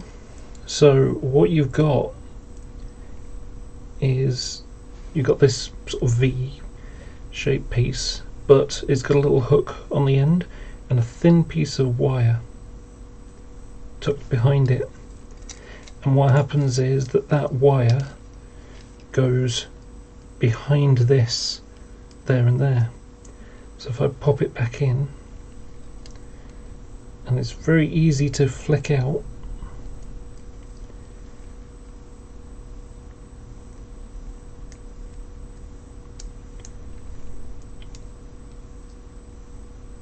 Like this is trying to do. So when it's straight, it's towards the back, but the piece of wire goes behind this part with my tweezers.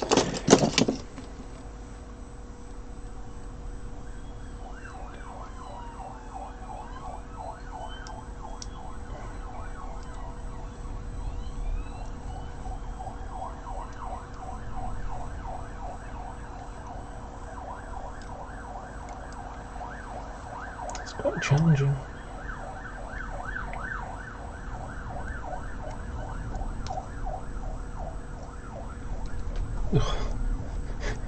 It keeps moving.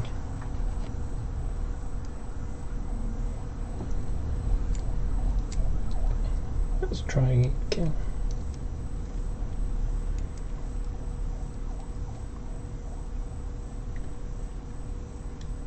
Oop, I lost it. Where did it go? Told you it was easy to get lost. I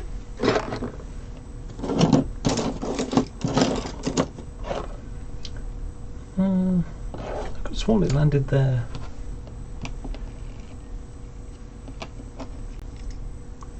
Okay, well, let's use this one instead.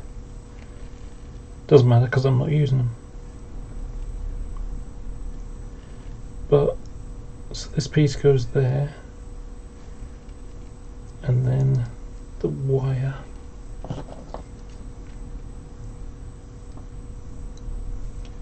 goes out the back.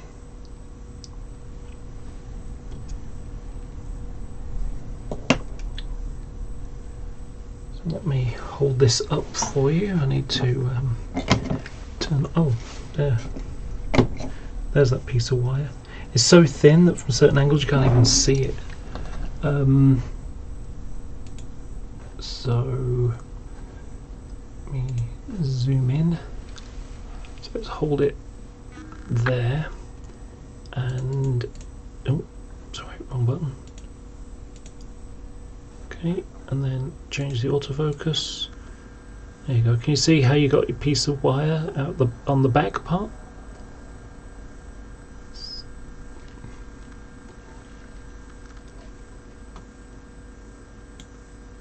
Let me try zooming in further, and now change the autofocus. There we go. You see how the piece of wire goes out the back, and that's what causes it to center. So when it's rotated, let's try and carefully rotate it. Yeah, see, it's pushed out because obviously it's not got the body above to hold it in position. But yeah, the idea behind it is so that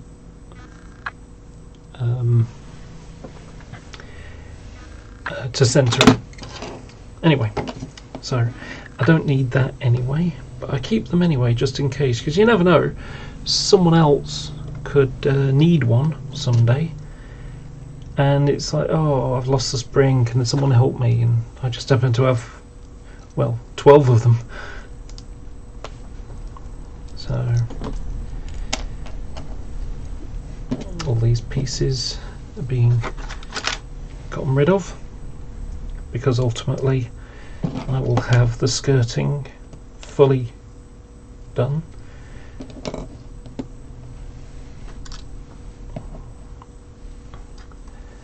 I'll have full skirting with just a draft box sticking out underneath. So that's no screws in that one.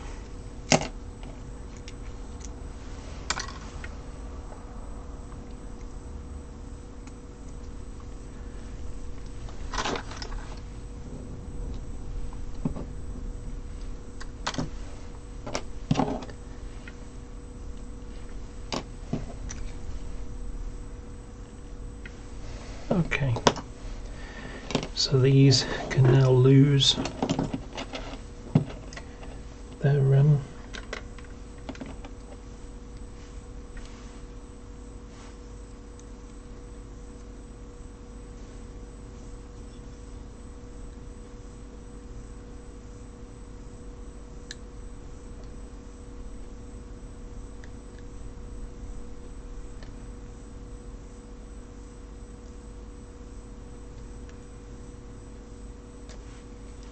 that was close. Try and keep my fingers underneath.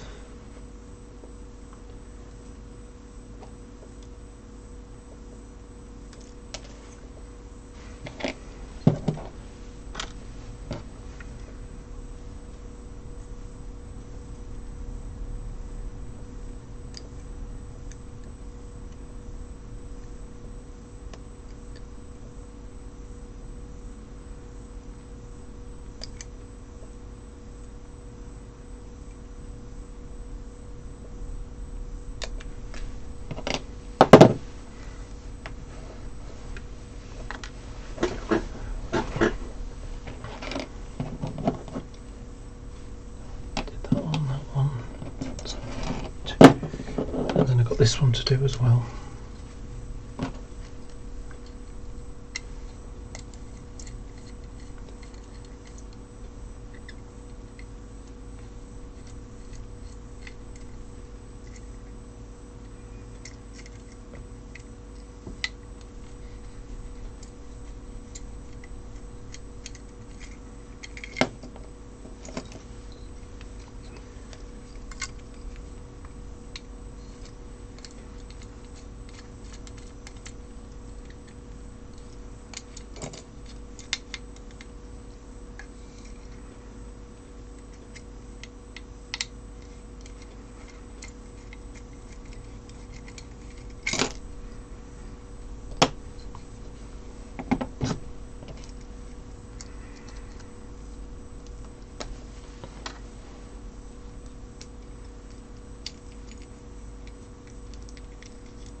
I'm going to continue doing some of this tomorrow as well. So tomorrow I'm going to try and start earlier, so maybe start at 8 o'clock or something like that.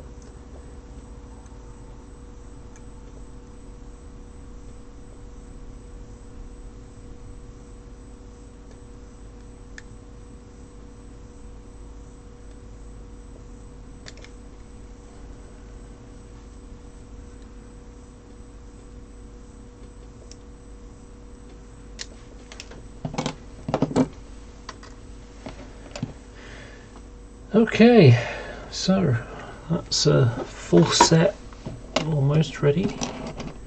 So those are the two that were filed. That's one, that's the other. So let's have a look at this one with the filler on.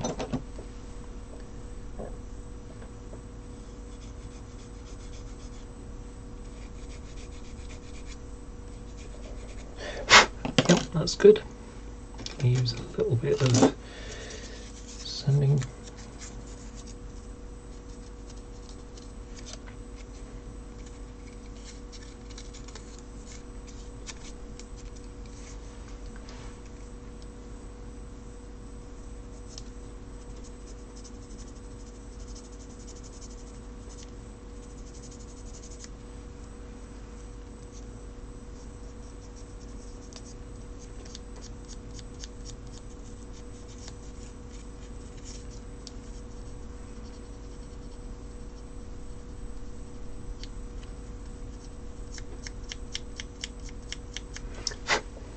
Okay, so that's two done, and now I've got to just oh, I hadn't removed that one. What I had.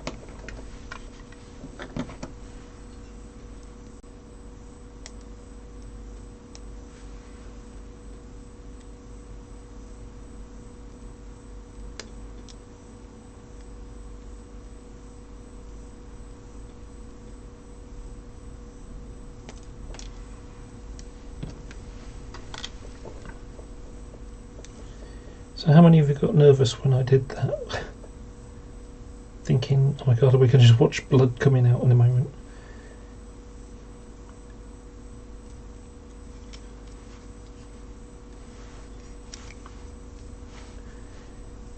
Even the best modelers stuff up sometimes.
Sounds a bit windy outside.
Okay, let's use some Mac and clean it up.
Oh, okay.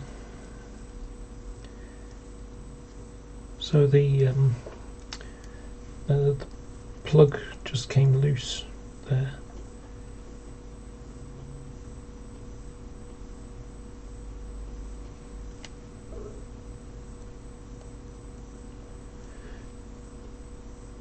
So this one is going to have the electric train heating plugs and socket, sorry, the output filled and the socket missing, or the plug, sorry, missing. Okay, so let's have a look at the details.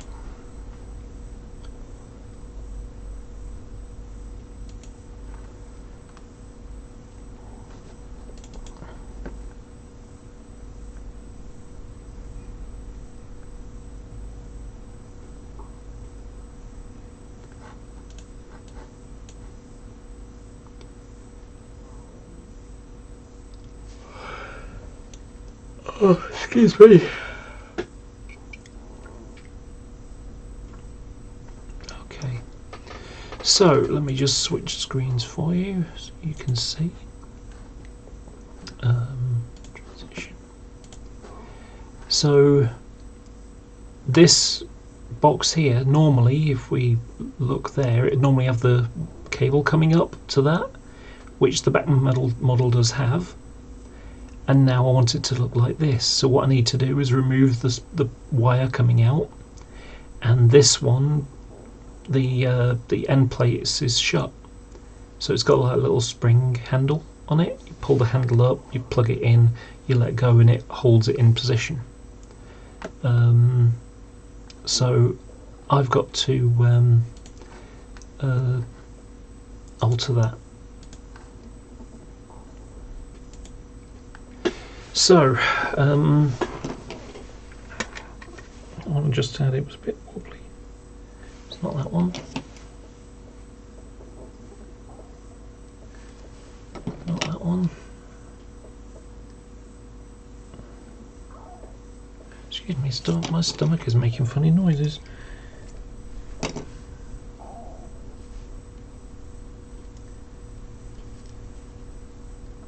No. Also no. You watch, it's the last one. Okay, it was falling off a minute ago, so there's one falling off.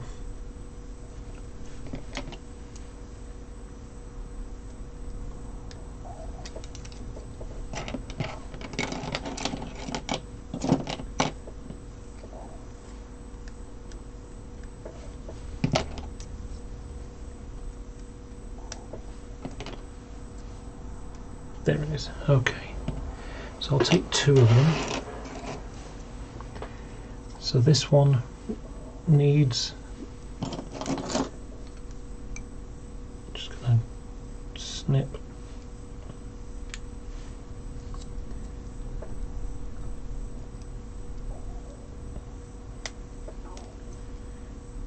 Okay, so that's moving out now as well. There's my tweezers.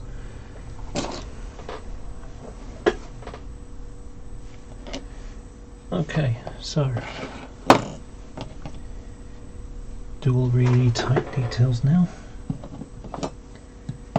I'm just gonna cut across where the cable is. I'm just gonna sand it down.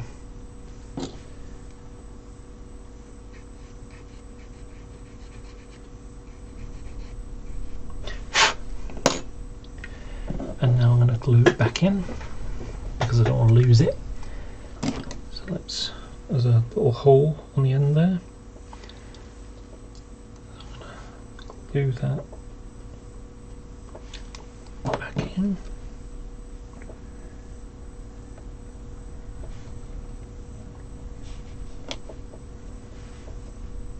Tell you what, use my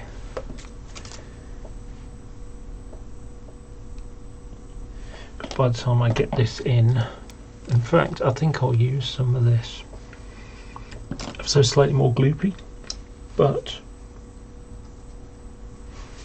that gloopiness allows it to grip better.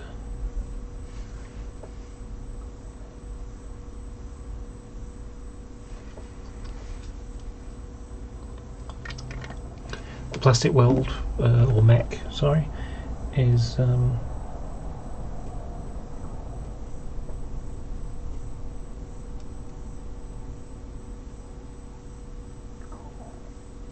gosh, my stomach is so noisy.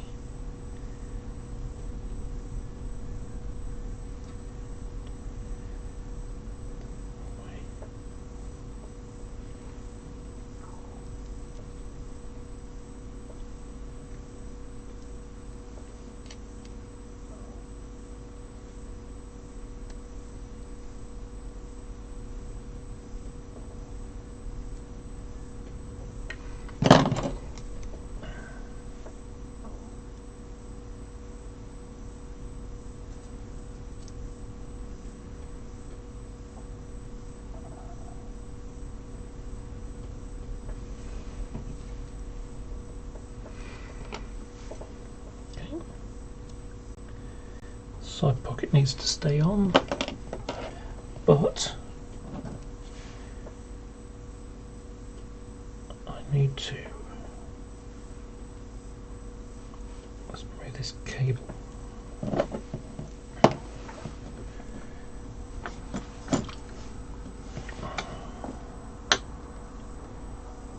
It's going to be quite difficult, this. In fact, let's put the flat side down. So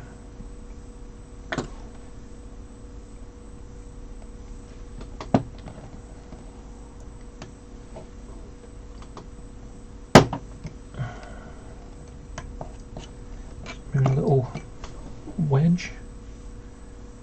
I'll sand that down,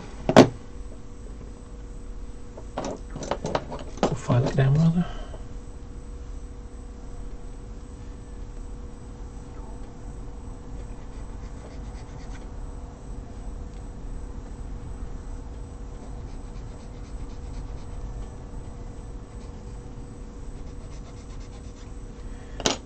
And then there's like the piece on the top,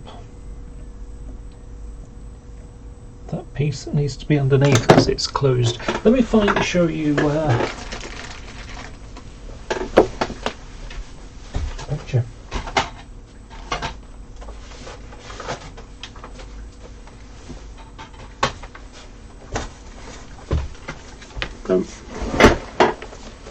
I got a chunk of drawings from LPA.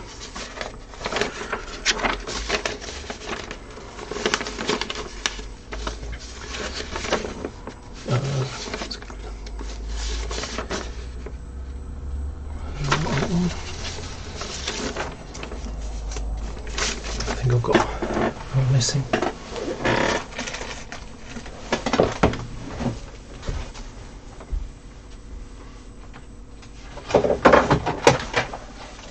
Couple missing actually. Okay. So this is what the item is.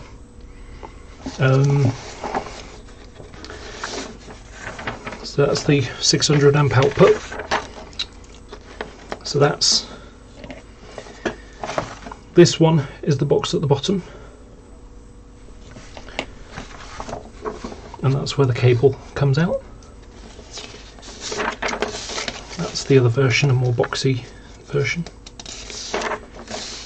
That's the kind of thing you'll find on a 47 or Merco with multiple working. That's cat cable, which is the stuff that goes into it. So what happens is when you've got the piece sticking out, it's long, and this closes up the hole. So it pushes in, and then you clip it, you rotate it, and it locks it together. And these are your outputs going to where it's going. Oh, sorry, no, it's not. This is a receptacle. Sorry. So this will close. So on the edge, and you can't really see it from this angle, it's so small. This part here is the hinged clip. So because I've gone and removed the top piece, now it has to close back. So that's what I've got to do now, and I'm going to glue it on because it weighs. So it's going to be very, going to have to be very careful doing this, because when it snips off, I don't want it to go flying off somewhere.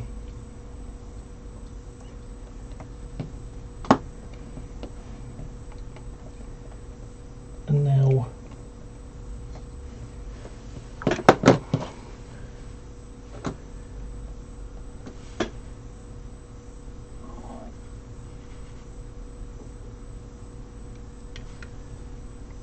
a bit like that.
told you about the skirts.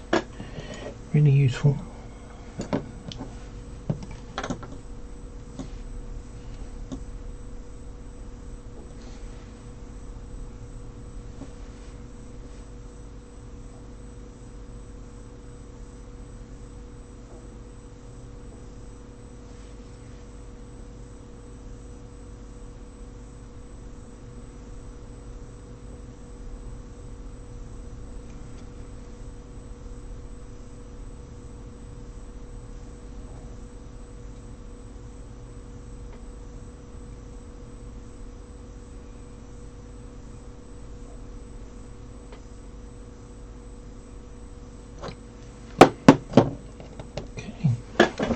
That's one.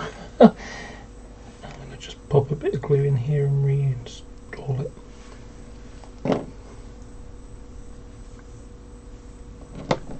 Too much on there. I'm just going to.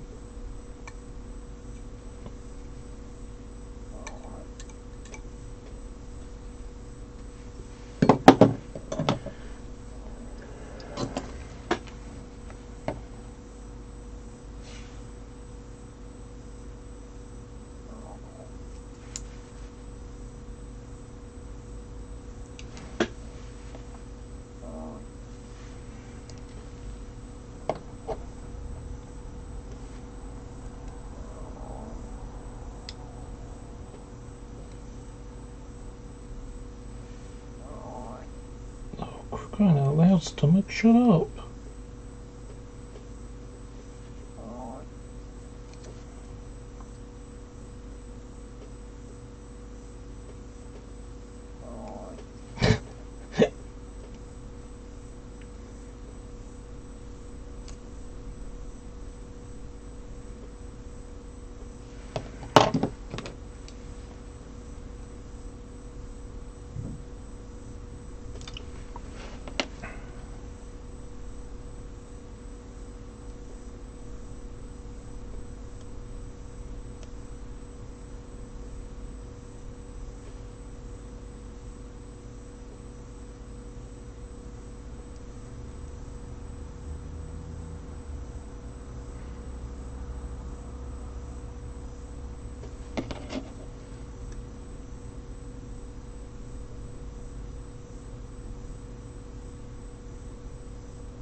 Damn, I stuffed it up.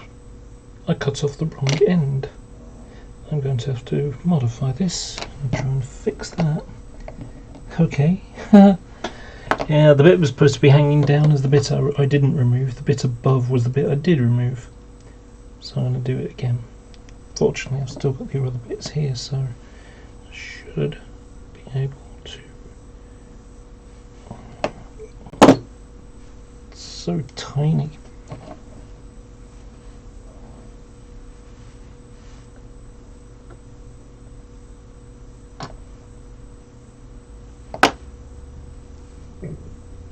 Excuse me.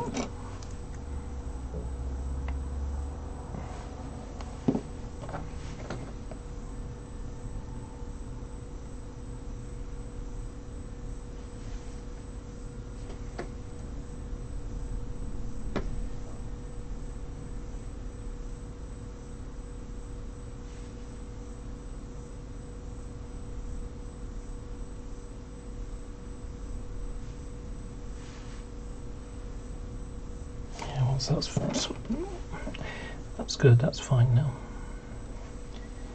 And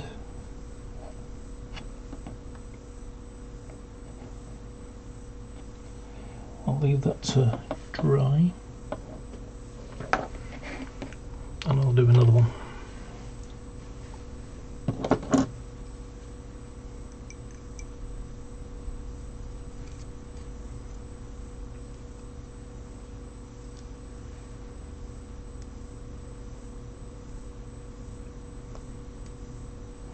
That time I remove the right part.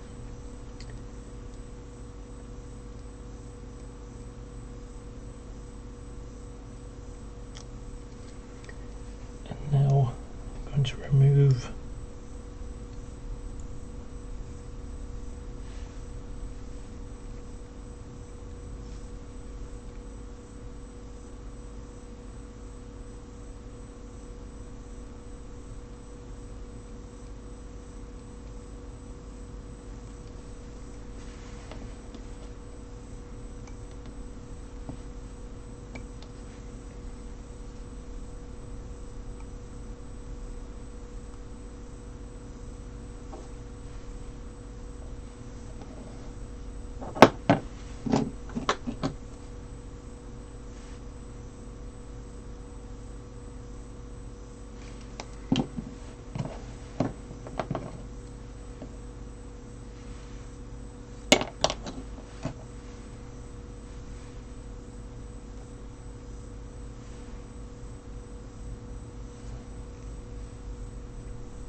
Oh.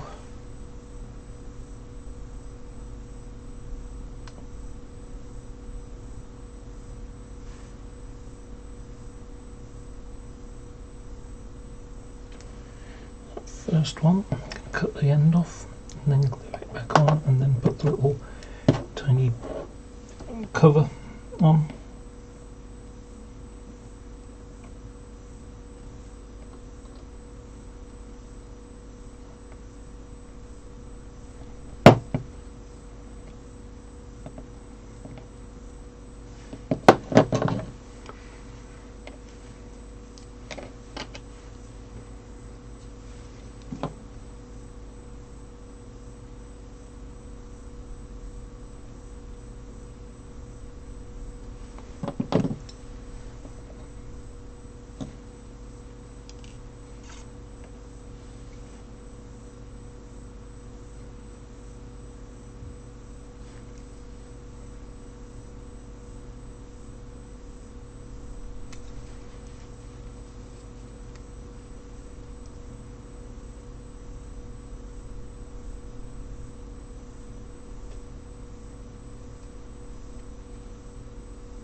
Okay.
Okay, let's just check anything else on the other side.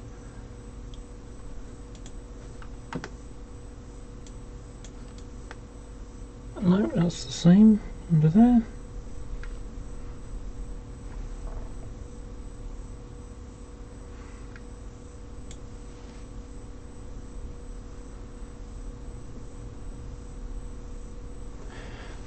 Okay, so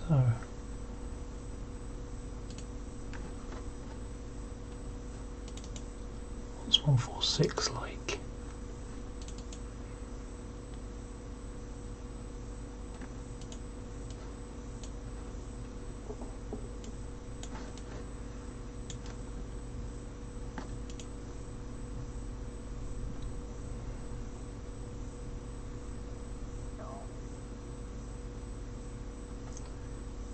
Yep, exactly the same. So I need to do it again for this one. So that's one done. And now I've got two more. The other one did keep, had the rubber plate but it kept the electric train heating. So that will be for 22. So what I'm going to do is I'm going to use my pencil. I'm going to mark inside 91 139.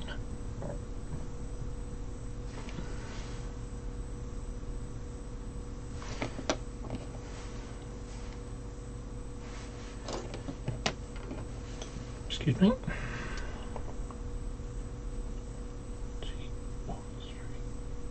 G139. And I'll put 9022 on this one.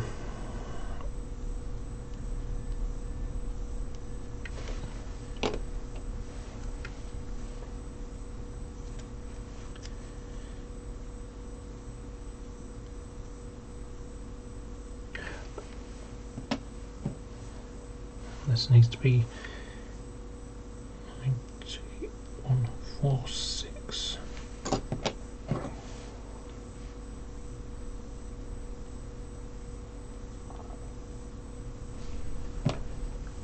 And it just occurred to me, I think I've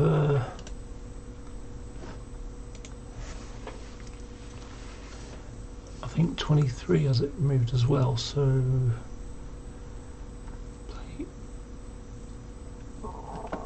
oh, shut up, stomach. So removed.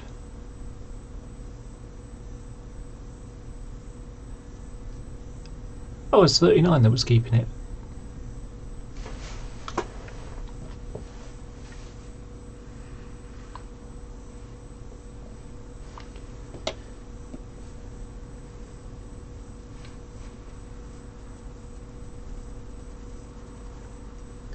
Okay, so this is 9002. That's G136.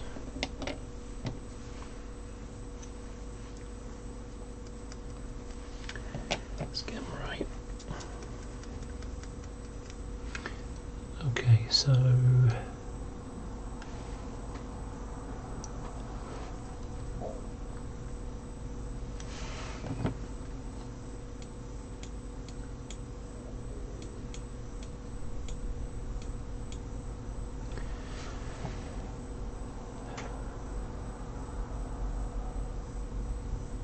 I need to just check. So this is definitely keeping it, losing its rubber plate. So 9146.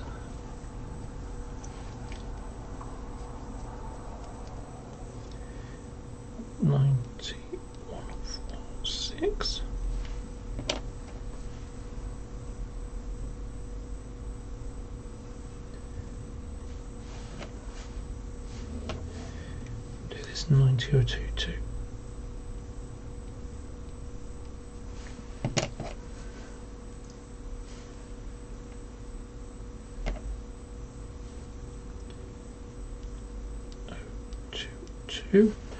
So that's keeping the electric train heating, but has lost the end pieces.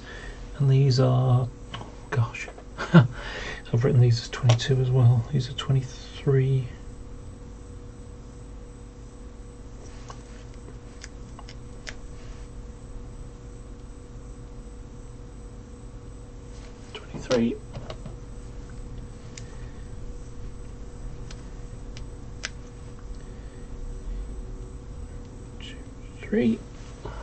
So those two are done, and those two are done. The other one is keeping its rubber plate. So let's have a look at 146.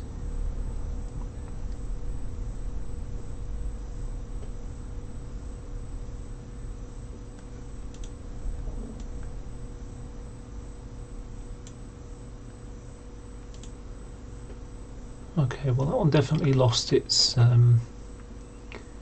electric train heating receptacle part. And now I'm going to find a picture of 139 as a 1 with the rubber plate. So 139 with the rubber plate there. Sorry, I'm not showing you these things, but okay, so that's just as it is out of the box. Okay, so now that I know this,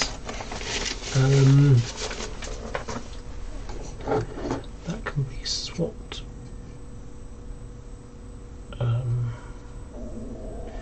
For a second.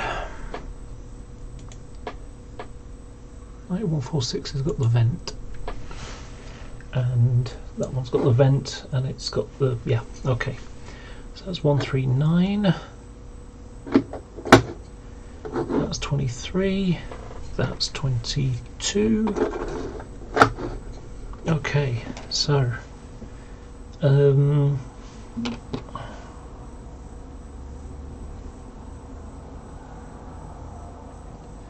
okay, so just so you can see what I've been doing here, I'm going to show you the rubbing plate element. So where originally, so let me show you one with the rubbing plate and one without. So I will need to zoom in. Let me switch my fingers around.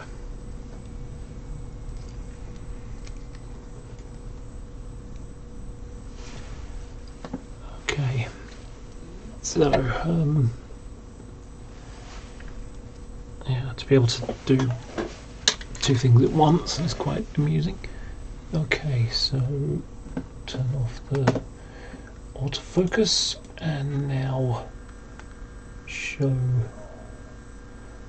top piece. So the one at the bottom has got the rubbing plate and the one at the top doesn't, but it's got the two. I don't even know if these are in focus properly. It's kind of difficult to hold it. I think that's in focus. So where the rubbing plate has been removed, you can see like a little triangle. Let's move that there and adjust the focal point, and let's move it a bit closer. Okay, so can you see the triangle pieces? There we go. Oh, there we go. That's great. So there's the triangle pieces.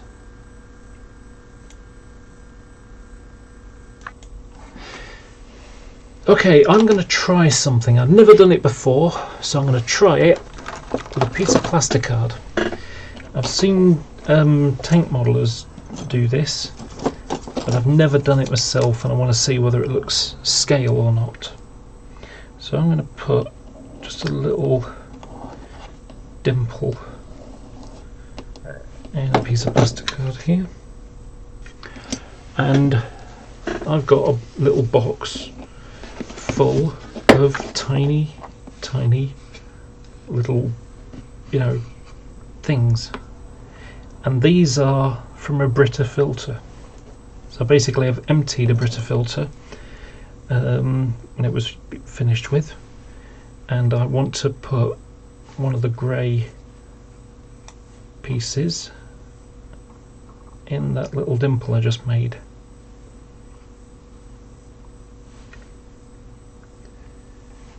Because I'm hoping that that'll look like a rivet, or a bolt rather.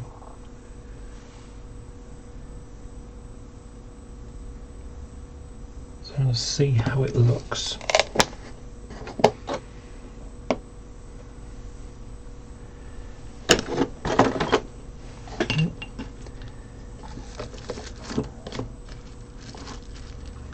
I'm going to use a tiny bit of this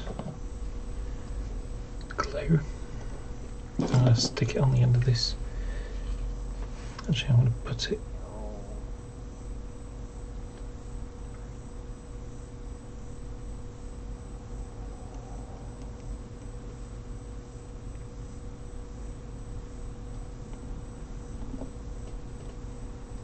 It was doing it a few minutes ago.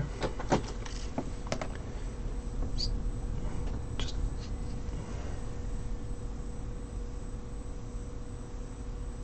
okay.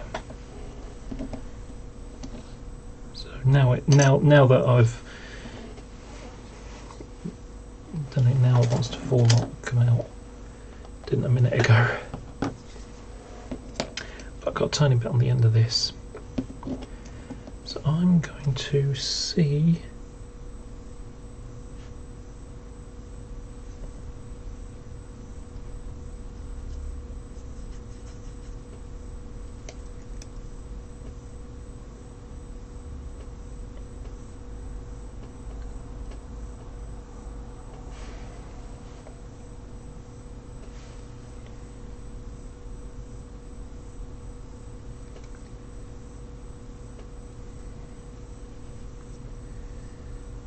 Looks huge.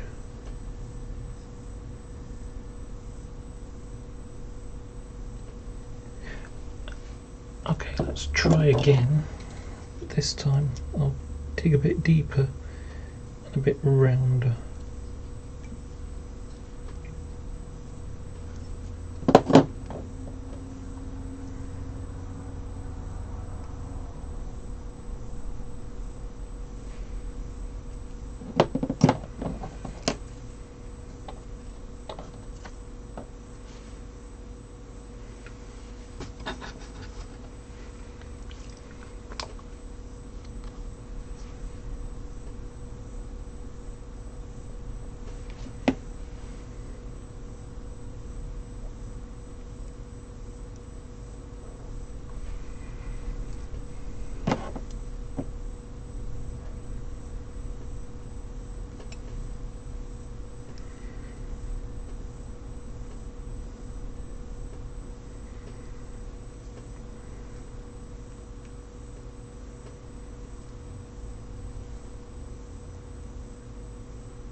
Okay, well,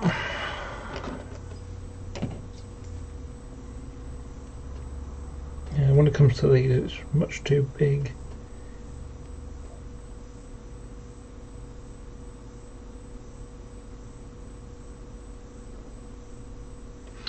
Okay, well, what I'm going to do is to replicate it, instead of being a sticking out thing, it's going to be a recessy thing. So I'm just going to put, you know, just mark the points where the bolts will go, just as a reference.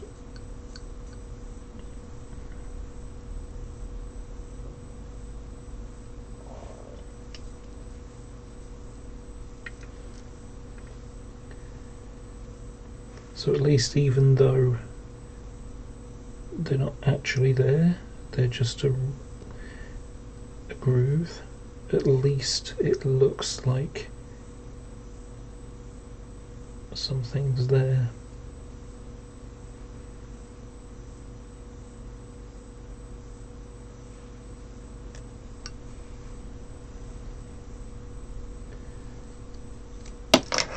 Oops.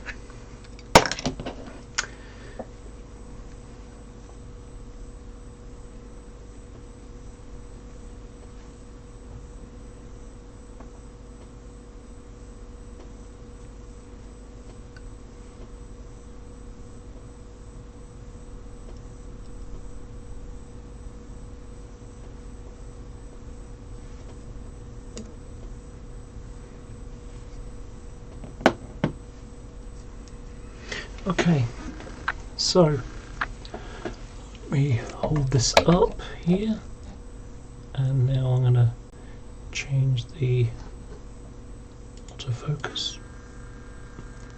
Okay.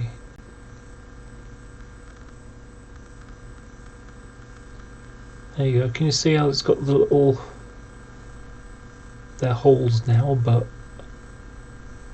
kind of does look like a bolt sticking out rather than just something sticking in or not being there at all. So I'd rather have something that looks like it's there rather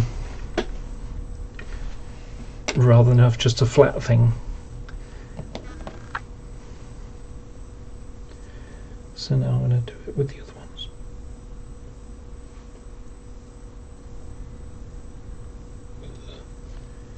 This one you can still see the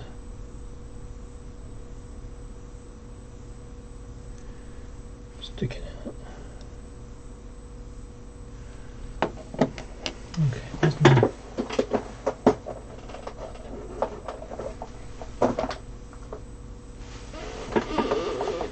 some black on that. Stick some black paint on it to see whether it shows up too much, whether it shows up.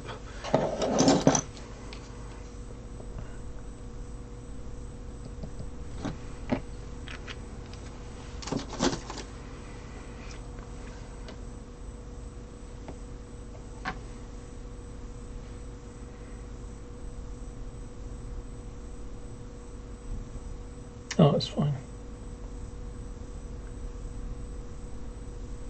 Yeah, it's fine.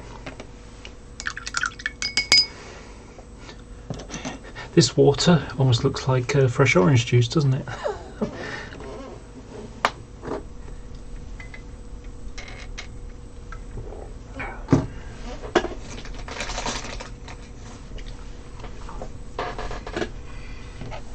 Okay.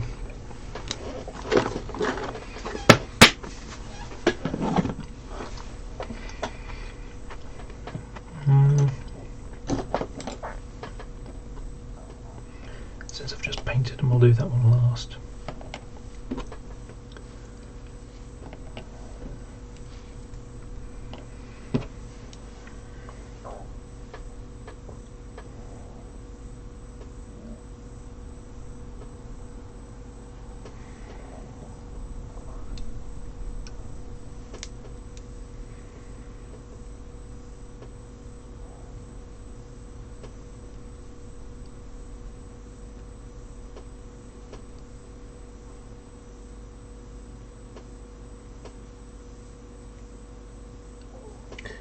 Now if an etch comes out later, or if I design an etch, I might replace them. So just file them off, file it flat, sand it down.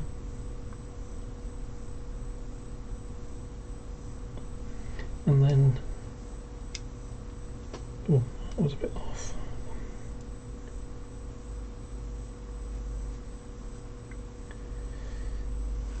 Not as neat as I wanted.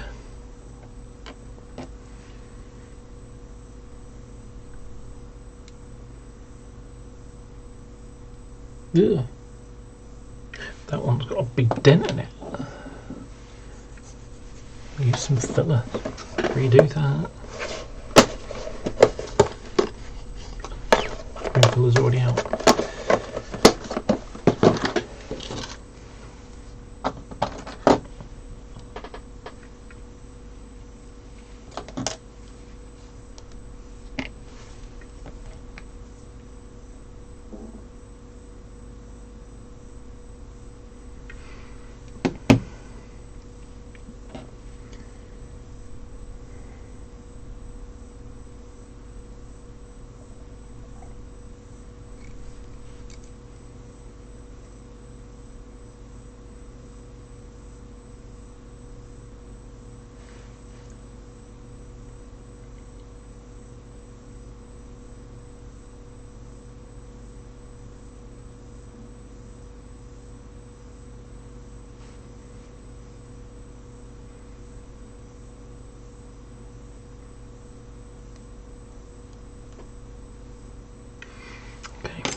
Okay.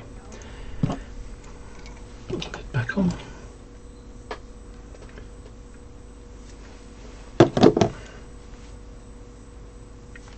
Actually, I just want to look at something. I wonder how this will fit on.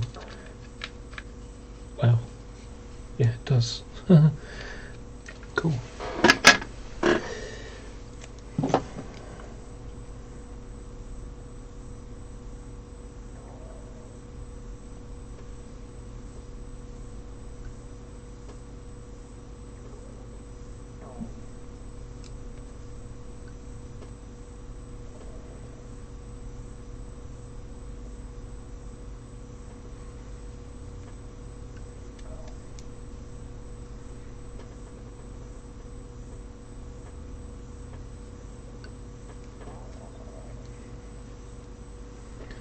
My stomach won't stop growling.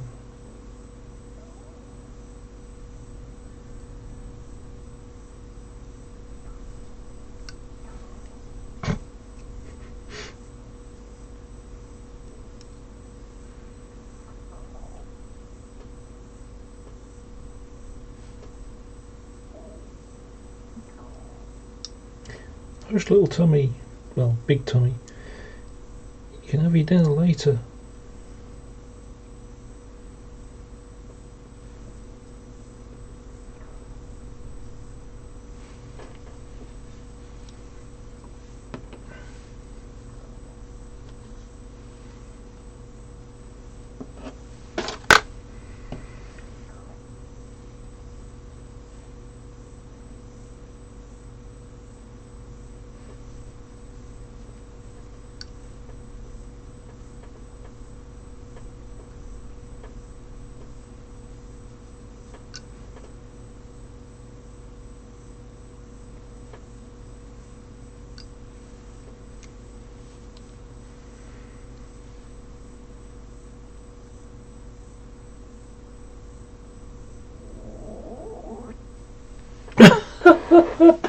Oh gosh.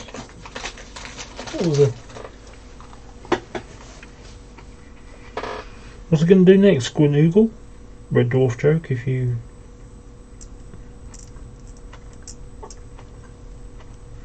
Because that was definitely a Eurip.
Right, last one.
Okay,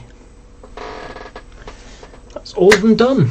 So I think I'm going to stop for tonight, and probably tomorrow when I restart, I'm going to get all these 6 body shells varnished, ready.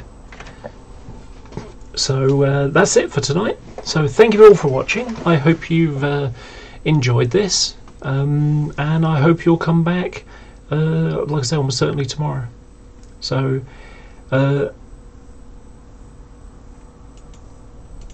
So yeah, sweet dreams everybody, and bye bye.